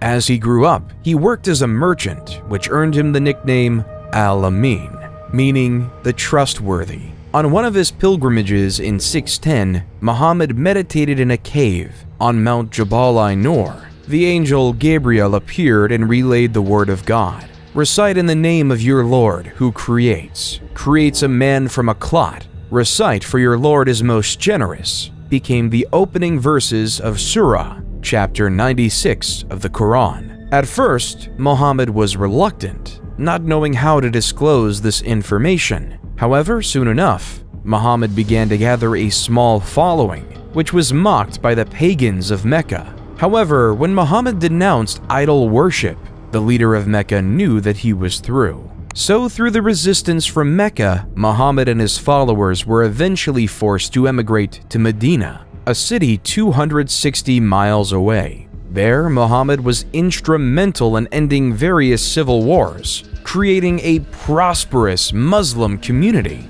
Nevertheless, this prosperity would be challenged by the members of Muhammad's old tribe, the Quraysh and their allies, who marched up to Medina with a large army to attack the Muslims. Muhammad devised a plan that they could defend the city if they dug a trench around its perimeter, making it near impossible for enemy forces to penetrate. For several weeks, the Quraysh tried to break through the trench, trying and trying yet again.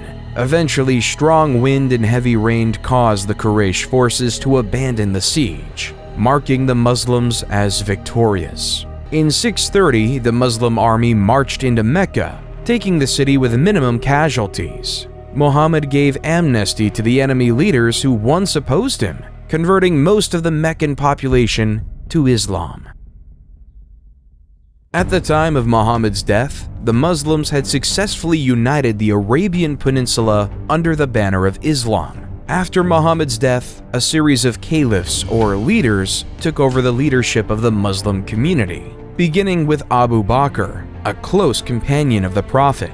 Under the leadership of the caliphs, the Muslim community continued to expand its territory, conquering new lands and spreading the message of Islam. At first, Abu Bakr had his eyes set on the Byzantine Empire's provinces of Syria, taking over the crucial cities of Damascus and Jerusalem.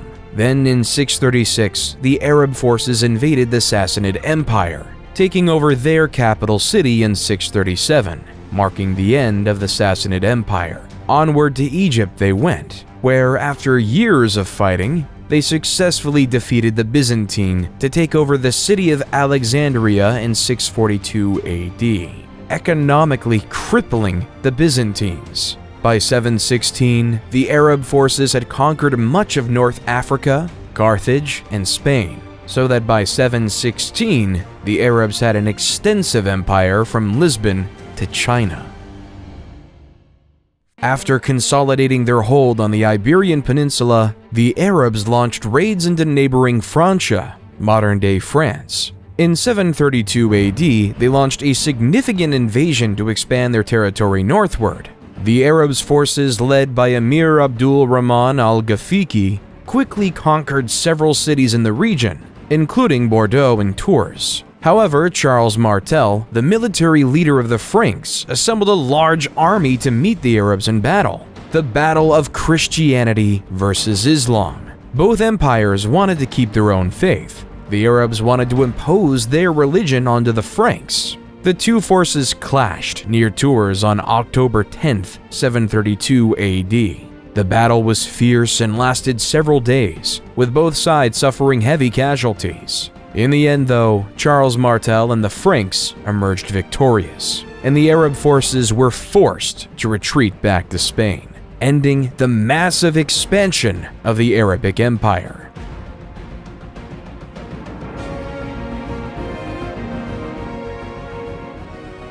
While in the West, the definition of God was war. In China, during the rule of the Tang, religions like Buddhism, Taoism, and Confucianism all coexisted peacefully. A citizen was able to believe what they wanted to believe. leaving for many temples and pagodas to be built across the empire. Also, during the Tang, the height of Chinese poetry was upon us. Poets like Li Po and Du Fu created poems that later became the foundations of Chinese literature. Li Po wrote a poignant poem called Zanzan on the Qingthing Mountain, translated by Sam Hamill. The birds have vanished down the sky, now the last cloud drains away. We sit together, the mountain and me, until only the mountain remains.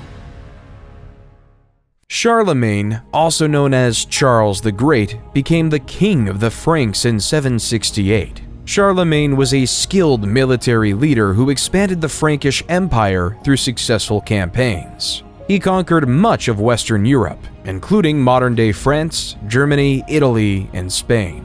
Charlemagne was also a devout Christian and worked to spread Christianity throughout his empire.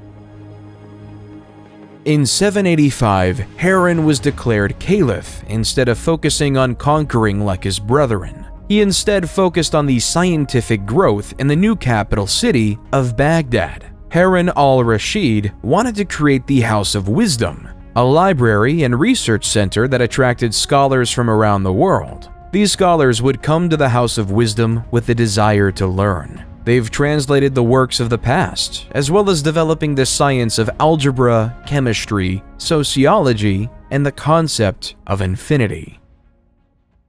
While the Vikings had a different idea of progress. The Vikings were a group of uncivilized pagans from modern-day Scandinavia who wanted to gain material wealth. So June 8, 793 AD marked the beginning of the Viking Age in Europe. Lindisfarne was a small, isolated island off the northeast coast of England that was home to a famous monastery and considered one of Europe's most important centers of learning. On the day of the raid, a group of Viking warriors, likely from Norway or Denmark, landed on the island and attacked the monastery. The Vikings pillaged the monastery, killing many monks and taking others as slaves. The raid was a brutal and unexpected attack on a place of great religious and cultural significance, and it sent shockwaves throughout Europe.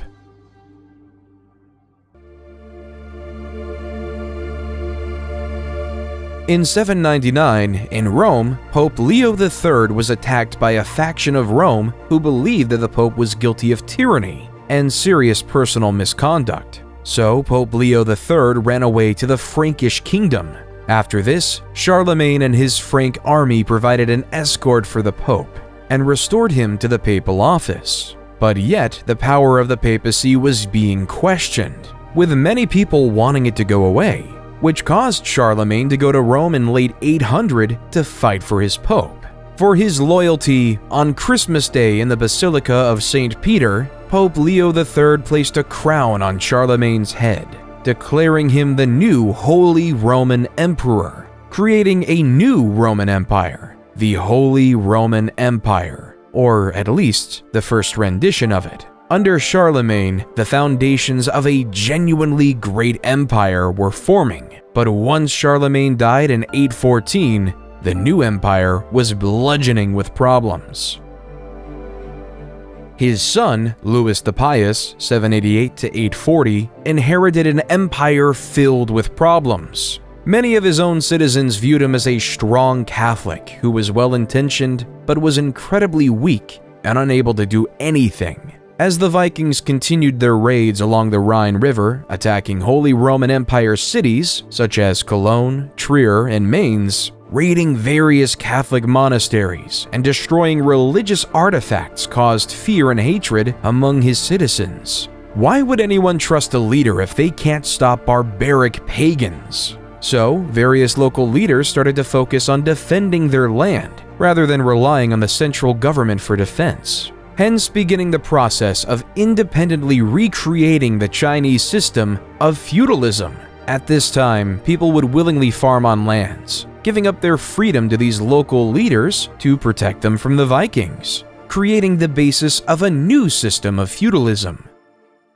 While the Holy Roman Empire might have been fighting with the Vikings and the Byzantines were fighting with the Arabs, in 820, a group of Arab raiders landed on the island of Crete. Over the next several years, Arab forces gradually gained control of the island, overcoming the resistance of the Byzantine defenders. The conquest was completed in 827, and Crete became part of the Arab Empire. The conquest of Sicily and Sardinia followed a similar pattern. In 827, a large Arab fleet landed on Sicily, and Arab forces quickly gained control of much of the island.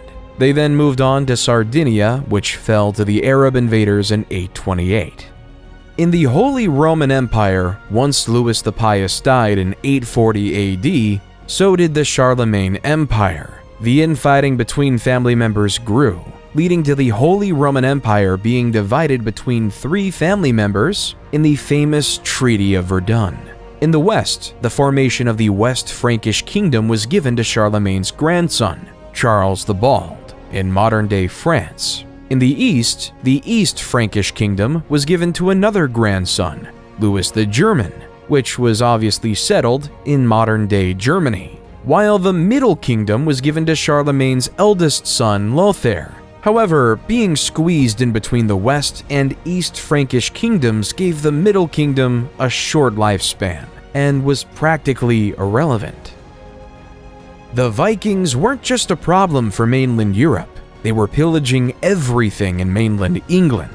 So in 871, the new king of Wessex, Alfred the Great, rose to power with one thing in mind: keeping everyone safe. Alfred built a network of fortifications known as burhs, designed to protect his people from Viking attacks. He also developed new military tactics and strategies and fostered alliances with other Anglo-Saxon kingdoms.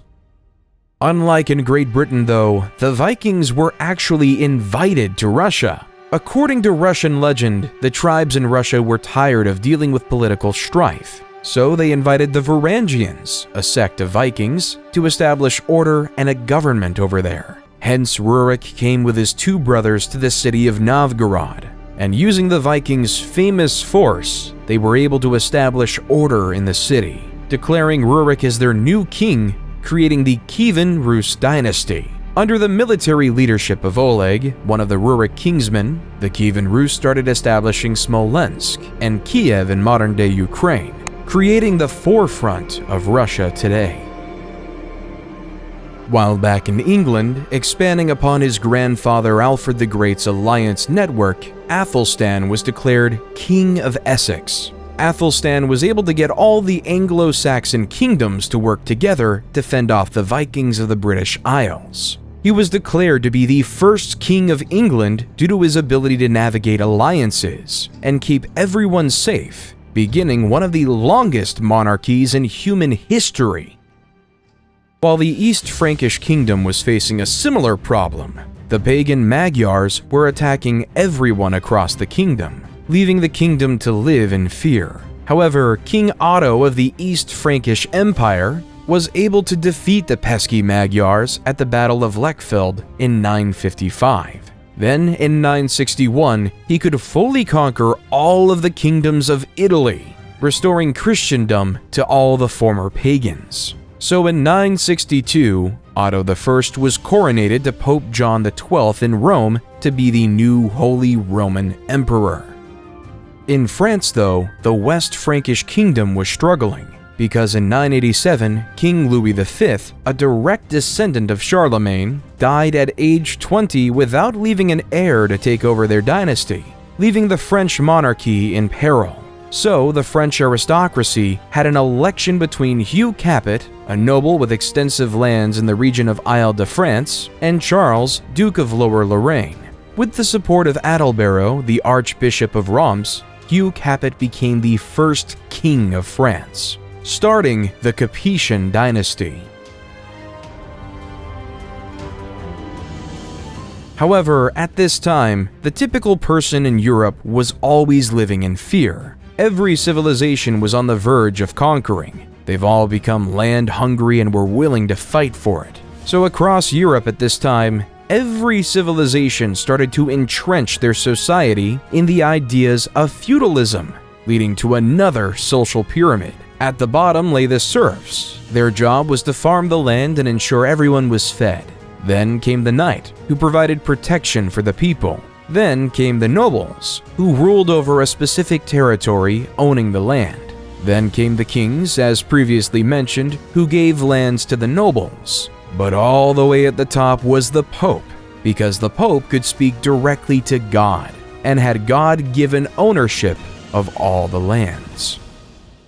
In the early 11th century, Leif Erikson was sent on a voyage to discover lands west of Greenland. If you look at a map, west of Greenland is the Americas. So Leif and his crew ventured to this new mystical land called Vinland, in modern-day Newfoundland, Canada. Leif and his crew spent the winter in Vinland, establishing a small settlement and trading with the local indigenous people. They also explored the surrounding area, which they found rich in natural resources, including timber, fish, and game. Leif and his crew returned to Greenland in the spring, where they were greeted as heroes for discovering new lands. Little did Leif know that he discovered a new continent for his European people. Though significantly less is known about the Americas, some historians believe that at the time, a similar type of expansion happened in the American continent, like in Europe. Sadly, we just don't have the historical records from this unique period. We also know that there were various tribes across the north, including the Cherokee, the Navajo, and the Inuits. The Inuits are most likely to have interacted with Leif's fleet. While back in Europe, in the holy city of Jerusalem laid the very famous church, the Church of the Holy Sepulchre. According to Christian belief, this church was built on the day Jesus was crucified and resurrected. However, in 1009 AD, Arab Caliph al-Hakim ordered the destruction of this sacred holy site. All of the sacred sites were destroyed, leaving them completely annihilated. When the news reached Europe, Christians were horrified. Pope Sergius IV sent a circular letter to all churches, calling for a holy fight in the Middle East and the expulsion of Muslims from the Holy Land. But yet the Arabs of the Abbasid Caliphate would actually be expelled by another before Jerusalem. The Seljuk Turks, a Central Asian Turkic people of the Muslim faith, were beginning to grow their empire. In 1055, they took over the Abbasid Caliphate capital city of Baghdad. The Seljuk Turks initially respected the Caliph, but the Seljuks took over the city over time. In 1076, they captured Medina, followed the next year by the capturing of Mecca, the holiest city in Islam.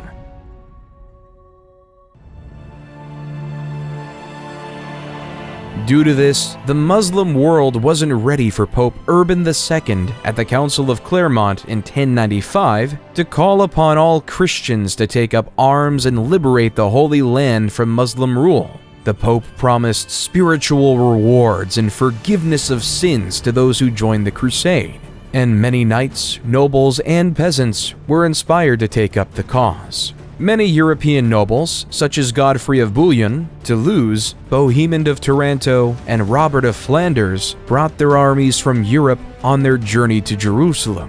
While the Christians were united, the Muslims were divided and unable to put up a strong defense against the Crusaders. Hence, the Christians took over the county of Edessa in 1098, and finally the holy city of Jerusalem in 1099. However, the crusade wasn't done. In 1144, the Muslim forces led by Turkish ruler Ahmad ad-Din Zengi launched a siege against Edessa. The city was poorly defended, and the Crusaders could not resist the Muslim forces for long. After a siege of several weeks, the city was breached, and the Muslim forces overran the city, killing or enslaving much of the population. But the Christians weren't happy with that, so in 1147, the massive armies of Europe came back with attempts to free Edessa. The Crusaders faced significant logistical challenges, including shortages of food and supplies. They were also plagued by infighting and political rivalries, which called the campaign to be in ruin after the disastrous loss of the Battle of Anab in 1149, which resulted in the capture of King Louis VII and the loss of much of the Crusader army.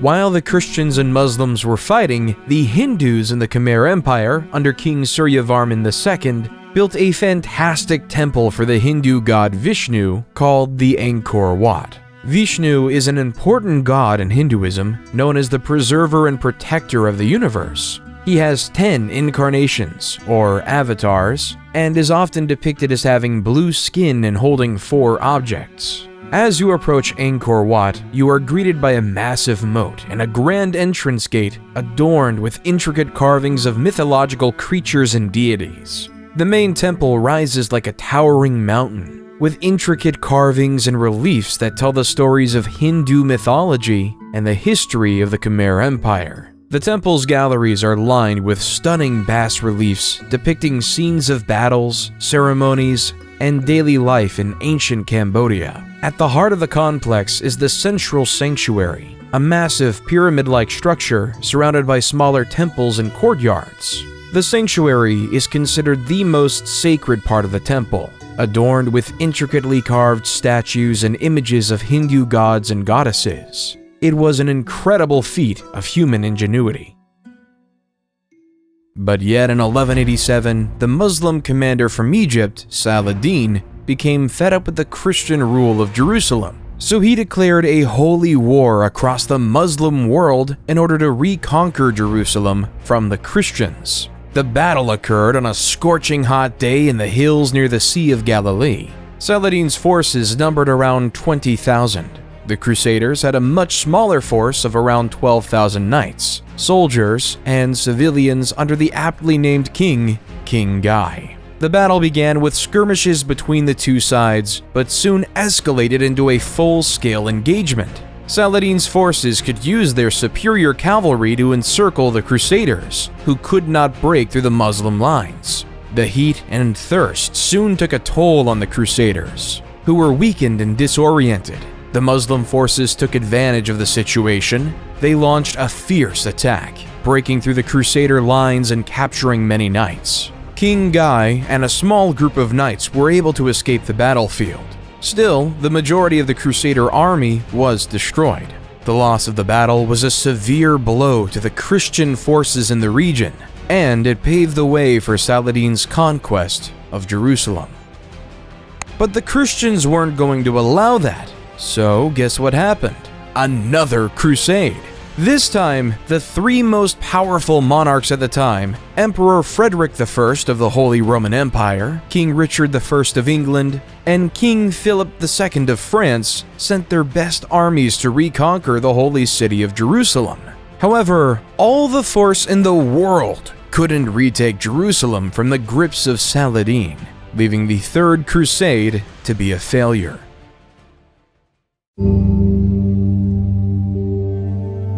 Genghis was born to a mother kidnapped by his father and forced into marriage. Legend holds that he came into this world clutching a blood clot in his right hand. Before he turned 10, his father was poisoned to death by an enemy clan. Genghis's clan then deserted him, his mother, and his 6 siblings to avoid having to feed them. However, he soon began to make friends with the other clans throughout the Mongolian mountainside. By 1206, he had united all the various tribes, uniting 1 million people. For the time, Genghis was quite progressive. He made it illegal to sell and kidnap women, banished the idea of enslavement of any Mongol, and even allowed freedom of religion. When it came to war, though, Genghis was as barbaric as the next one. His first campaign was against the Shisha kingdom in 1209. His army of mostly cavalrymen on horses quickly outnumbered and destroyed the kingdom. His next target was the Jin dynasty in China. From 1211 to 1214, the outnumbered Mongols ravaged the countryside, causing food shortages, resulting in the Jin army killing tens of thousands of their own peasants just so their elites could live. In 1214, the Mongols besieged the capital of Zhongdu, now Beijing, and burnt it to the ground.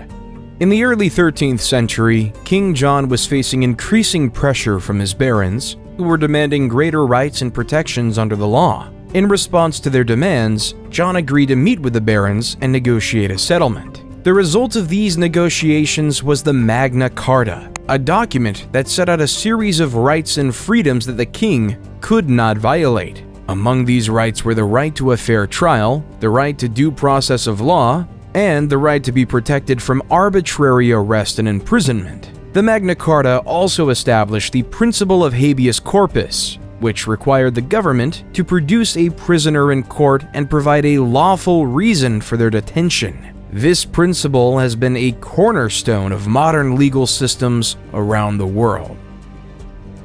Then in 1217, there was another crusade, this time led by King Andrew II of Hungary and Duke Leopold VI of Austria, with the same goal in mind: to take over Jerusalem. The Crusaders successfully captured the city of Damietta in 1219, but they could not advance further into Egypt. After a series of setbacks, including capture and imprisonment of many crusaders, the Christian forces were forced to abandon their campaign in Egypt. The Crusaders eventually agreed to a treaty with the Muslim forces, allowing them to leave Egypt unharmed, but without achieving their ultimate goal.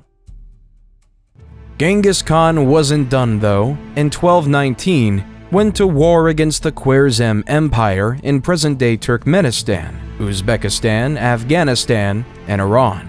During his raids, the Mongol hordes swept through one city after another, taking over the likes of Bukhara, Samarkand, and Urgench. Skilled workers such as carpenters and jewelers were usually saved, while aristocrats and resisting soldiers were killed. Unskilled workers, meanwhile, were often used as human shields during the next assault. No one knows with any certainty how many people died during Genghis Khan's wars, in part because the Mongols propagated their vicious image as a way of spreading terror.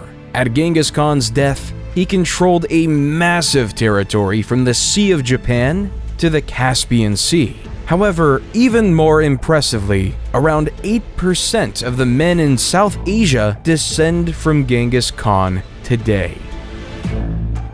In 1228, Emperor Frederick II of the Holy Roman Empire tried to conquer the Holy Land, but failed, ending the Sixth Crusade. Of course, the Holy Roman Empire couldn't be the only one crusading. King Louis IX of France in 1248 decided to start the Seventh Crusade to retake Jerusalem, but he was taken prisoner by the Muslims and forced to pay a hefty ransom as he retreated.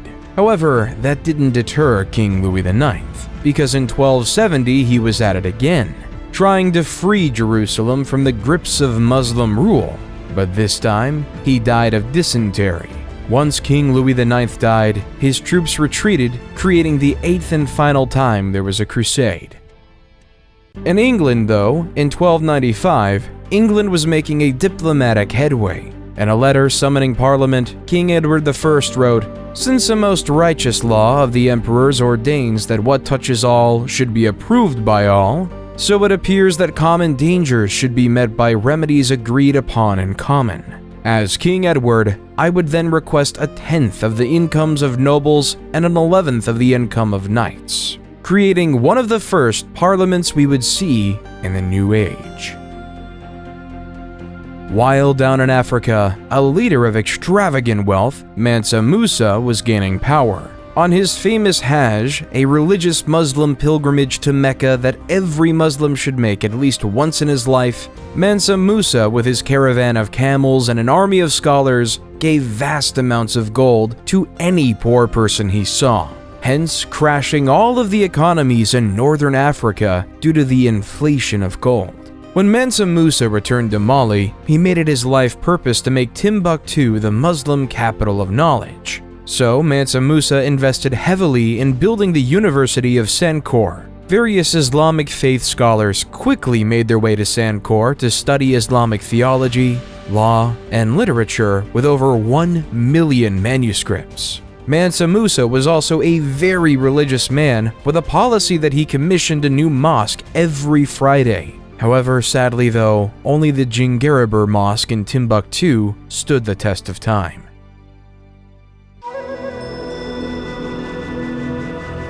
In the Americas though, another built on riches was being created. As Aztec legend has it, the god Huitzilopochtli directed them to build where they saw an eagle perched on a cactus, eating a snake. When they saw this exact scene on an island located in what was once Lake Texcoco, they interpreted it as a sign from their god and founded Tenochtitlan on that island. As time passed, Tenochtitlan started to build impressive temples such as the Great Temple. The Great Temple comprised of two main structures, dedicated to the gods Huitzilopochtli and Tlaloc. The city itself was most fascinating. It was designed with a complex system of canals and causeways to help control flooding and facilitate transport across the city, while they started to farm on floating gardens known as chinampas on the shallow waters of Lake Texcoco, which were used to grow crops such as maize, beans, and squash. As Mali and the Aztecs were building their cities, England and France were in war for 100 years. The origins of the conflict lay with the status of the Duchy of Guyenne. In basic capitalistic terms, this was owned by the British Crown. However, the land itself was in France. The second reason was that the last direct descendant of Charlemagne, King Charles IV, died in 1328. So the next closest relative was Edward III, the King of England. So King Edward III claimed the rule of France in 1337, which was not liked by the French people. As the petty, erratic 100 Years' War raged on, the people of the world had to face a pandemic like no other, the bubonic plague. As the Italian poet Giovanni Boccaccio wrote, at the beginning of the malady, certain swellings either on the groin or under the armpits waxed to the bigness of a common apple, others to the size of an egg, some more and some less, and these the vulgar named plague boils. Historians believe this pandemic was spread by rats traveling through ships across Europe and merchants throughout the Silk Road. No matter how this plague was produced, around 75 to 200 million people died. With the death of so many people, especially the poor, landowners and nobles were required to allow farmers to keep more of the product they farmed, leading to more workers' rights. In China, though, a group of rebels known as the Red Turbans revolted against the Mongol rulers of China. The Red Turbans were led by a man named Zhu Yanzhong, born into a poor peasant family. Zhu built a strong following among the rebel forces and eventually emerged as their leader. In 1368, Zhu declared himself emperor and established the Ming Dynasty, marking the beginning of a new era in Chinese history.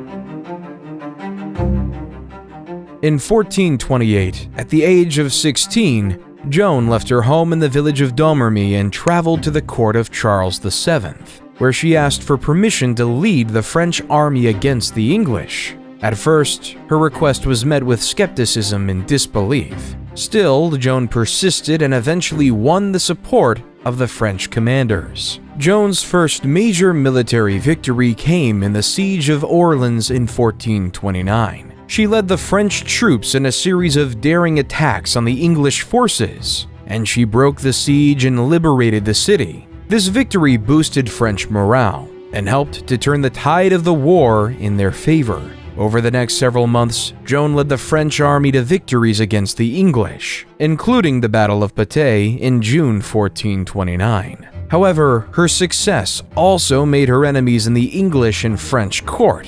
In 1430, she was captured by the English and put on trial for heresy and witchcraft. Joan was subjected to a grueling trial. She was accused of various crimes, including dressing in men's clothing, practicing sorcery, and hearing voices. Despite the odds against her, Joan remained steadfast in her faith and her belief that she was carrying out God's will. In the end, Joan was found guilty and sentenced to death by burning at stake. She was executed on May 30th, 1431 at 19.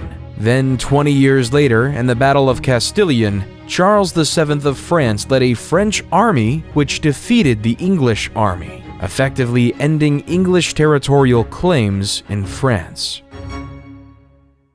While back in the great city of Constantinople, the Byzantine Empire was declining, weakened by years of war, political instability, and economic turmoil. In contrast, the Ottoman Empire, led by Sultan Mehmed II, was on the rise, and the Sultan saw an opportunity to expand his empire and gain control of the strategic city of Constantinople. By 1453, Mehmed II led an army of 80,000 soldiers, including elite Janissary troops and a powerful artillery force, to besiege Constantinople. The Byzantine defenders, led by Emperor Constantine XI, were vastly outnumbered and outgunned.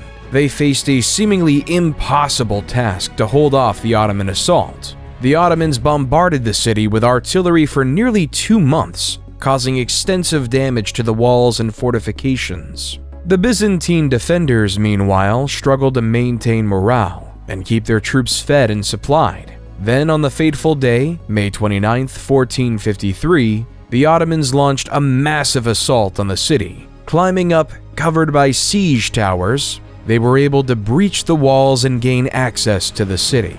Despite putting up a valiant defense, the Byzantine defenders were overwhelmed, and the Ottomans were able to storm the city and capture the capital, causing the Great Byzantine Empire to fall. In 1453, all paths no longer led to Rome, and all traces back to the Empire of Caesar were erased. It was replaced by the beginning of utter Ottoman domination in the region, ushering in a new era of Turkish power and influence in the Mediterranean. While the Byzantines might have been falling, the Russians were finally gaining their independence. At the time, the Mongol Empire was ruling over Russia, demanding that various Russian towns pay tribute or face the wrath of the Mongols. However, in 1472, Ivan the Great refused to pay such tribute. Over the next several years, he built up his military strength and was able to drive out the Mongol garrisons from various cities and towns throughout Russia. In 1480, the Mongols demanded that Ivan pay tribute or face military action, but after a tense standoff, they finally retreated. Ivan's victory was the beginning of a free Russia and the decline of the Mongolian Empire. Then in 1492, as Christopher Columbus sailed the ocean blue, the Europeans discovered the New World. Set initially on finding a path to India, instead he landed on an island in the Bahamas, which he aptly named San Salvador. When he and his crew set up camp, he met the Lucayans, skilled fishermen and farmers, who welcomed him and his crew and provided them with food and supplies.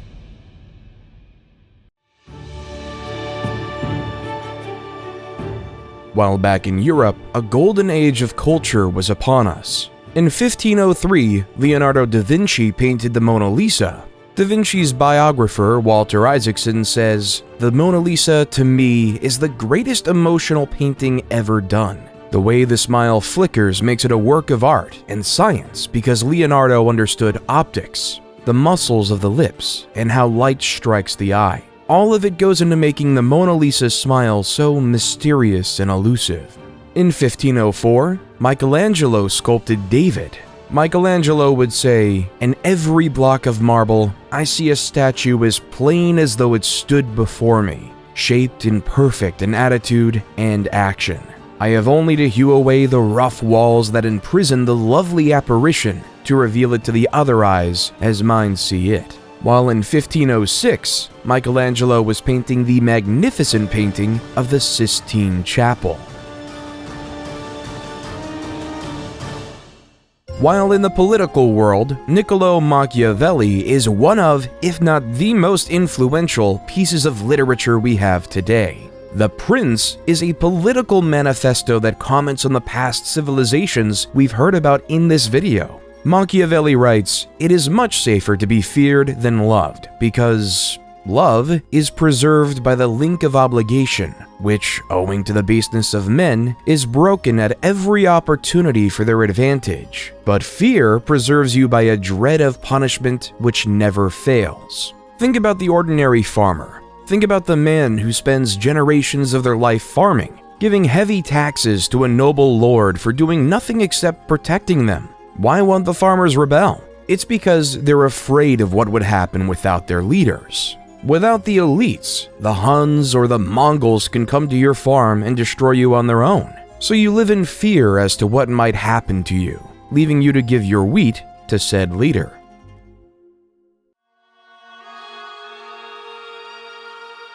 Martin Luther, though, didn't just report on the basics of human nature. Martin wanted to make a difference and was sick of the Catholic Church. At the time, the Catholic Church was selling indulgences, which were certificates that people could purchase to reduce the amount of time they would spend in purgatory after they died. Luther believed this practice was corrupt and went against the Bible's teachings, which emphasized the importance of repentance and faith over material wealth. In protest, he wrote a series of 95 theses, or arguments, challenging the Church's authority and calling for reform. On October 31st, 1517, Luther nailed his 95 theses to the door of the castle church in Wittenberg, which was a common way of announcing a public debate or discussion. Luther's 95 Theses sparked a debate within the church and among European scholars and theologians. Some people agreed with his criticisms of the church, while others saw him as a heretic and a threat to the established order. The beginning of Protestantism was upon us.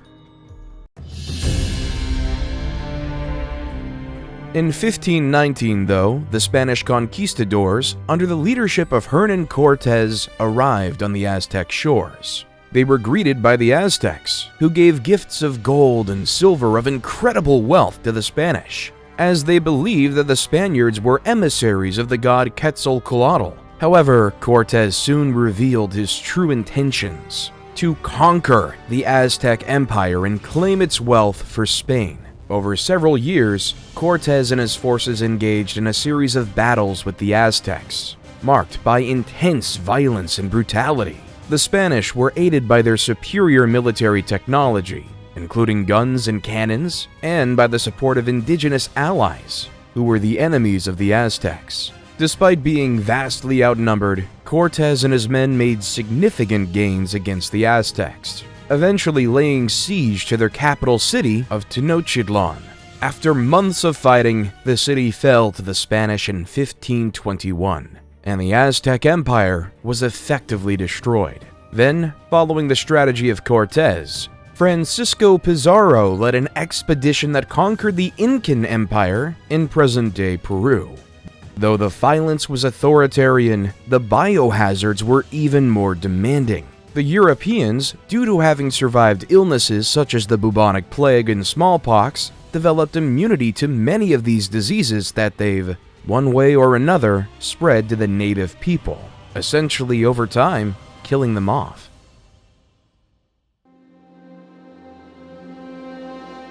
Under Suleiman the Magnificent's leadership, the Ottoman Empire became one of the most powerful and influential empires in world history. Suleiman was a brilliant strategist and military leader, and his reign was marked by significant conquests and political achievements. Like many other leaders, he set out to conquer the world. By the end of his reign, Suleiman the Magnificent presided over a vast empire that stretched from southeastern Europe to the deserts of Arabia and from the shores of the Mediterranean to the plains of Persia. His conquests included the capture of Belgrade and Budapest in Europe, Jerusalem and Mecca in the Middle East, and Tabriz and Baghdad in Persia. The Ottomans also became the dominant naval power in the Mediterranean, with control over North African cities such as Algiers and Tunis, creating the dominant Ottoman civilization.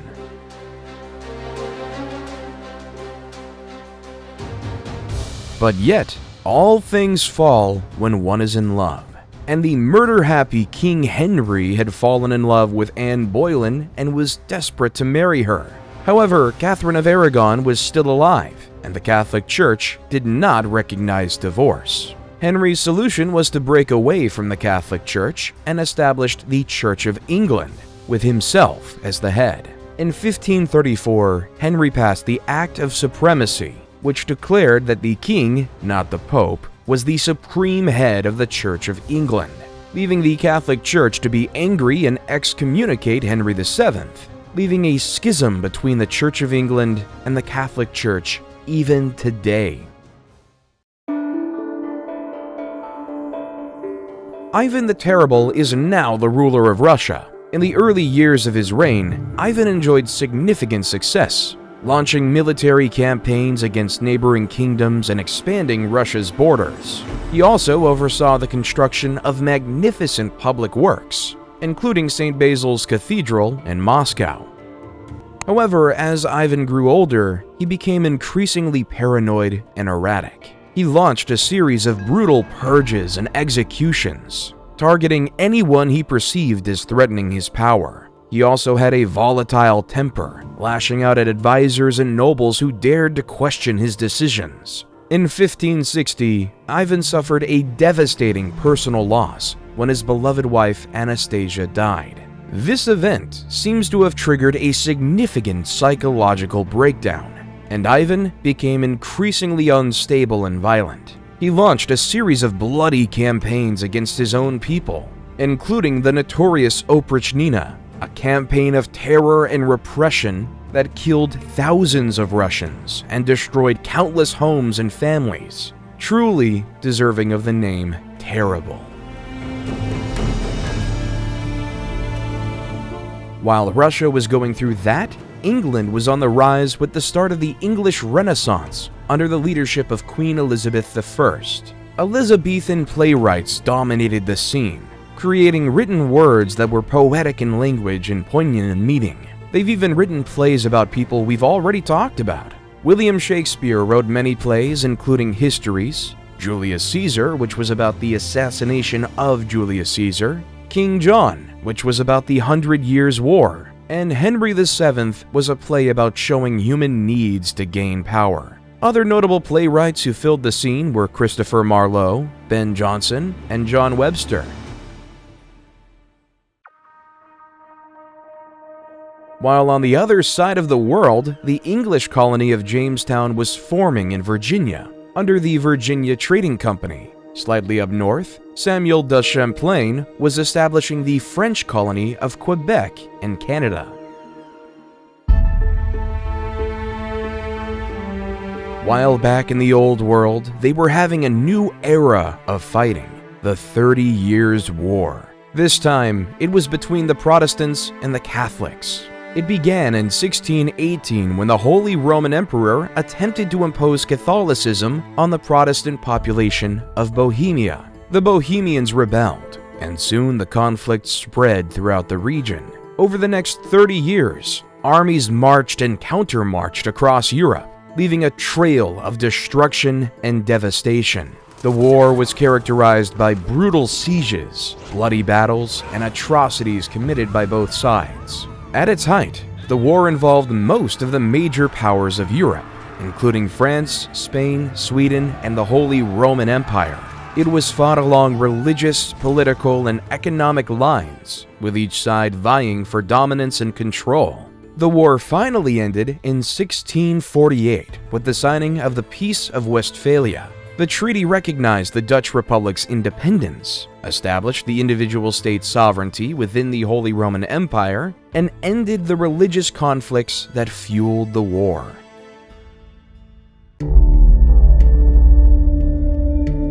While in China, the Ming court was plagued by corruption, factionalism, and economic decline. The emperor at the time, Chongzhen, faced mounting pressure from his advisors to strengthen the military and defend against the Manchu threat. However, his efforts were hindered by infighting among officials and a lack of resources. In 1644, the Manchu army, led by Prince Dorgon, launched a massive invasion of China. The Ming army, weakened by years of neglect and corruption, was no match for the highly disciplined and skilled Manchu forces. The Manchus quickly conquered Beijing and installed their puppet emperor, ending the Ming dynasty, continuing the cycle of dynasties in China. Restore the Scottish monarchy and independence.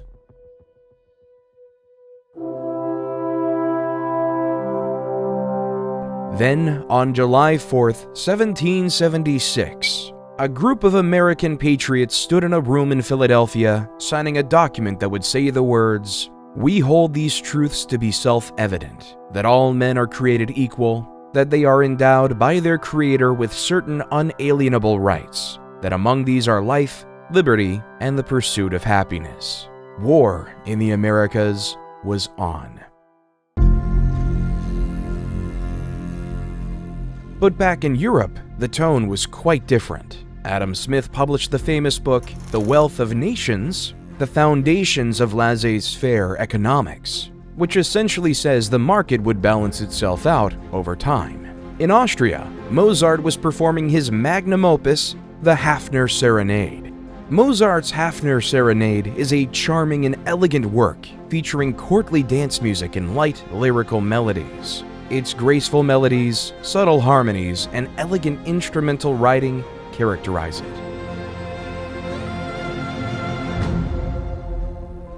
As the war continued, King George III sent his armies of the masses over to America. Though the colonists had little military training, their knowledge of the terrain and guerrilla tactics made them nearly invisible.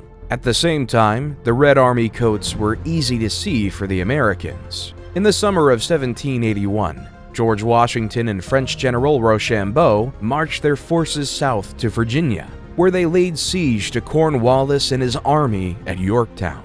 The British were trapped and could not escape by land or sea. The siege dragged on for weeks. The American and French forces bombarded the British with artillery. They dug trenches to inch their way closer to the British defensive. The French Navy defeated the British Navy in a crucial naval battle off the coast of Virginia, cutting off Cornwallis's only escape route by sea. On October 14, 1781, the American and French forces launched a massive assault on the British defenses. The British fought valiantly, but were vastly outnumbered and outgunned, and they soon began to falter. On October 19th, Cornwallis surrendered his army to Washington, effectively ending the war. The victory at Yorktown was a decisive moment in the war, and it marked the end of British rule in America and the beginning of a new experiment. With America finally being free from the totally tyrannical grips of Britain, they had one issue. How were they going to lead? Were they going to make General George Washington their monarch? Therefore, democracy was chosen. However, Plato made a good point many years ago, that the common man was incapable and not wise enough to pick a better leader to lead them to success. So the American-founded Constitutional Convention came up with this idea of the Electoral College, where the common man would vote for a particular person who would then have a say in who could be president. So instead of the president being directly voted on by the people, they would vote on elites, who would then vote for the president directly.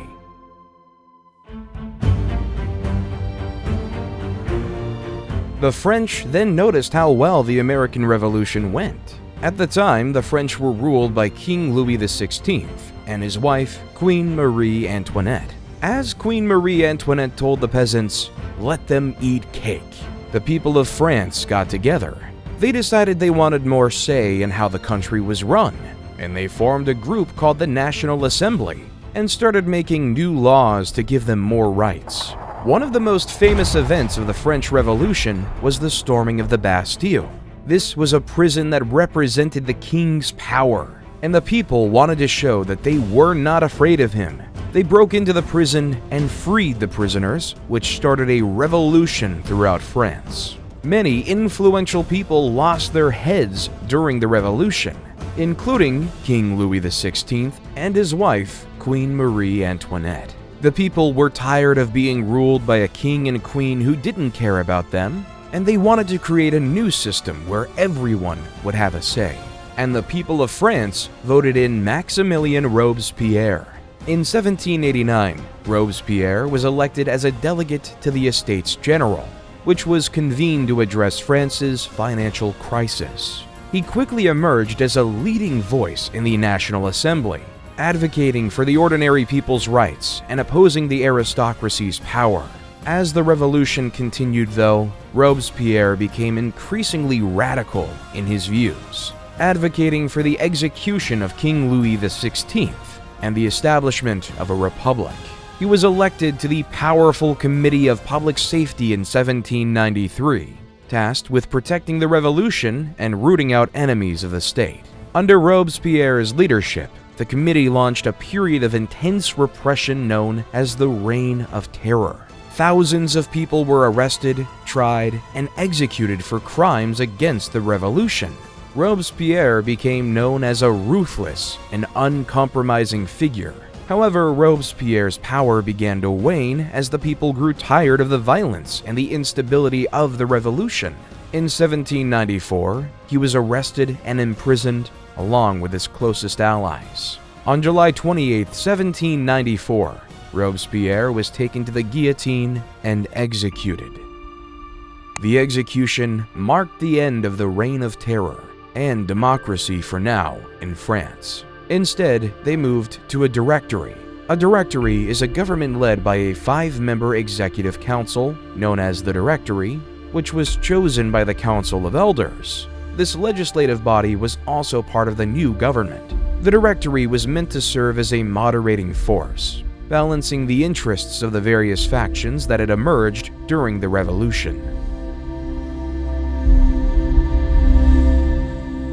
However, the Directory concept wasn't successful as well, so General Napoleon Bonaparte decided to overthrow the government and begin his conquests to take over the world.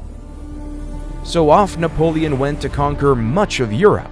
In 1805, Napoleon defeated a combined Austro-Russian army at the Battle of Austerlitz, solidifying his position as one of Europe's most powerful leaders. He then conquered much of the continent, including Spain, Portugal, and the Netherlands. In 1812, Napoleon invaded Russia with a massive army. Still, the campaign proved disastrous, and his forces were decimated by the harsh Russian winter. The defeat marked the beginning of Napoleon's downfall. In 1814, the European powers allied against Napoleon and invaded France, forcing him to abdicate his throne and go into exile on the island of Elba. However, he returned to France in 1815 in what became known as the 100 Days, and briefly regained power before being defeated by the British and Prussian armies at the Battle of Waterloo.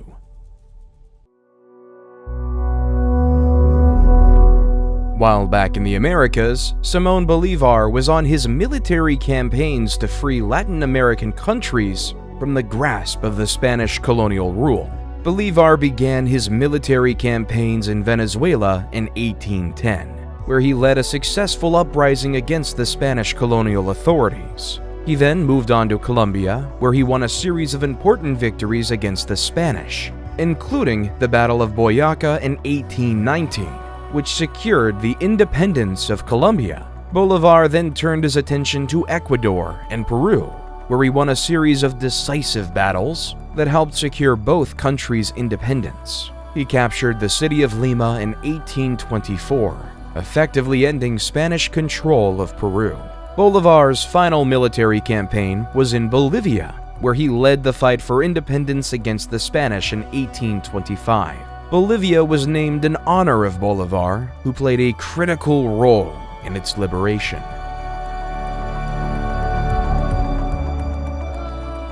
In 1848, two men had an idea that would spark debate worldwide.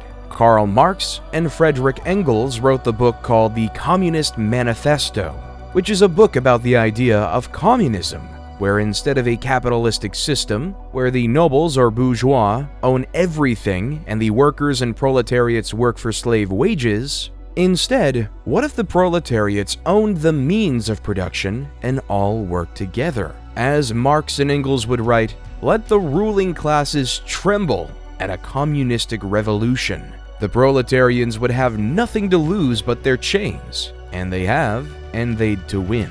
They would also write, the need for a constantly expanding market for its products chases the bourgeoisie over the whole surface of the globe. It must nestle everywhere, settle everywhere, establish connections everywhere.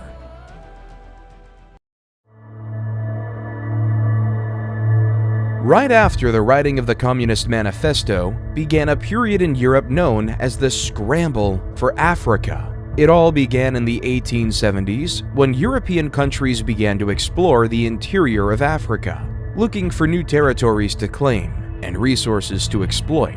At first, the European powers were cautious, sending explorers and missionaries into Africa to establish trade networks and alliances with local leaders. However, as competition increased, the European powers became more aggressive in their tactics. They used military force to establish colonies and protectorates, and they engaged in diplomatic maneuvering and propaganda campaigns to gain the support of local populations. One of the most ruthless tactics the European powers used was dividing Africa into artificial borders and creating new ethnic and linguistic divisions. This created tensions and conflicts between different African groups, which the Europeans used to their advantage, creating a European stronghold over the continent of Africa to increase their profits. The scramble for Africa came to an end as a result of several factors, including changing international politics, economic realities, and rising African nationalism.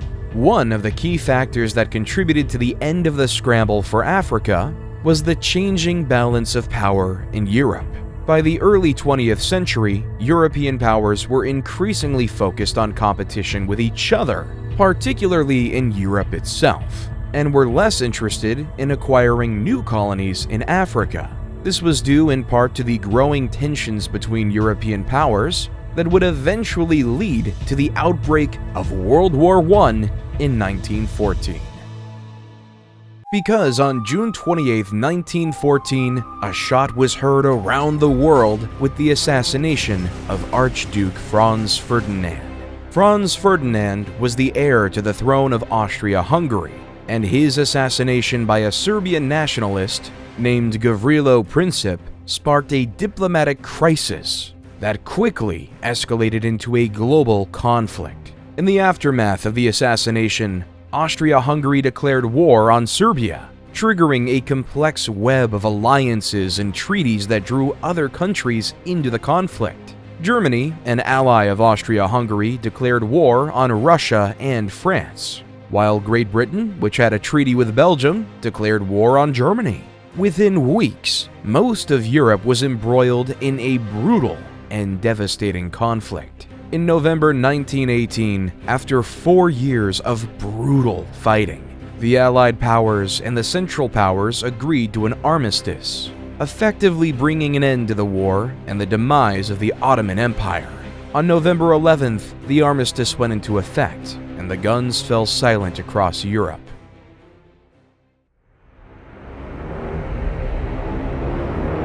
World War II. The peace was short-lived, because a man named Adolf Hitler invaded Poland. Like Alexander the Great, Julius Caesar, Trajan, Attila the Hun, Genghis Khan, Napoleon Bonaparte, and Suleiman the Great, Adolf Hitler wanted to establish an empire for his nation and his people. Adolf had dreams of building an empire larger than anything that was ever created. He wanted to make the Roman Empire look like nothing. However, for the sake of the world, and especially those Hitler viewed as undesirable vermin, in April 1945, Soviet forces began a massive assault on Berlin. After weeks of intense fighting, the city fell on May 2nd, and German forces surrendered. Meanwhile, Allied forces were closing in from the west, and on May 7th, Germany signed an unconditional surrender, officially ending the war in Europe. A few months later, after the bombings of Nagasaki and Hiroshima, Japan surrendered as well, leaving the war to be over.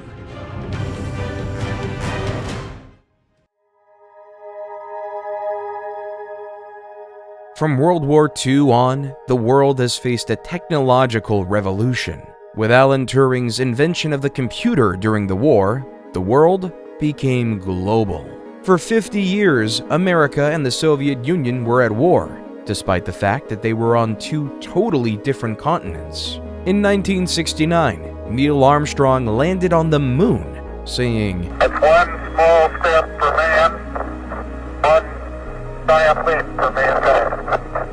As the years on the world has become increasingly smaller, computers have become more affordable. Cell phones changed the way we communicated with one another. Let's go back to the story of a man named Gilgamesh on his quest for immortality. At the end of the poem, Gilgamesh realizes, life, which you look for, you will never find. For when gods created man, they let death be his share, and life withheld in their own hands. The history of human civilizations is an incomplete book, constantly being updated. Some things will never change. However, humans will always die. Empires will always rise and fall. The masses will always clamor towards safety.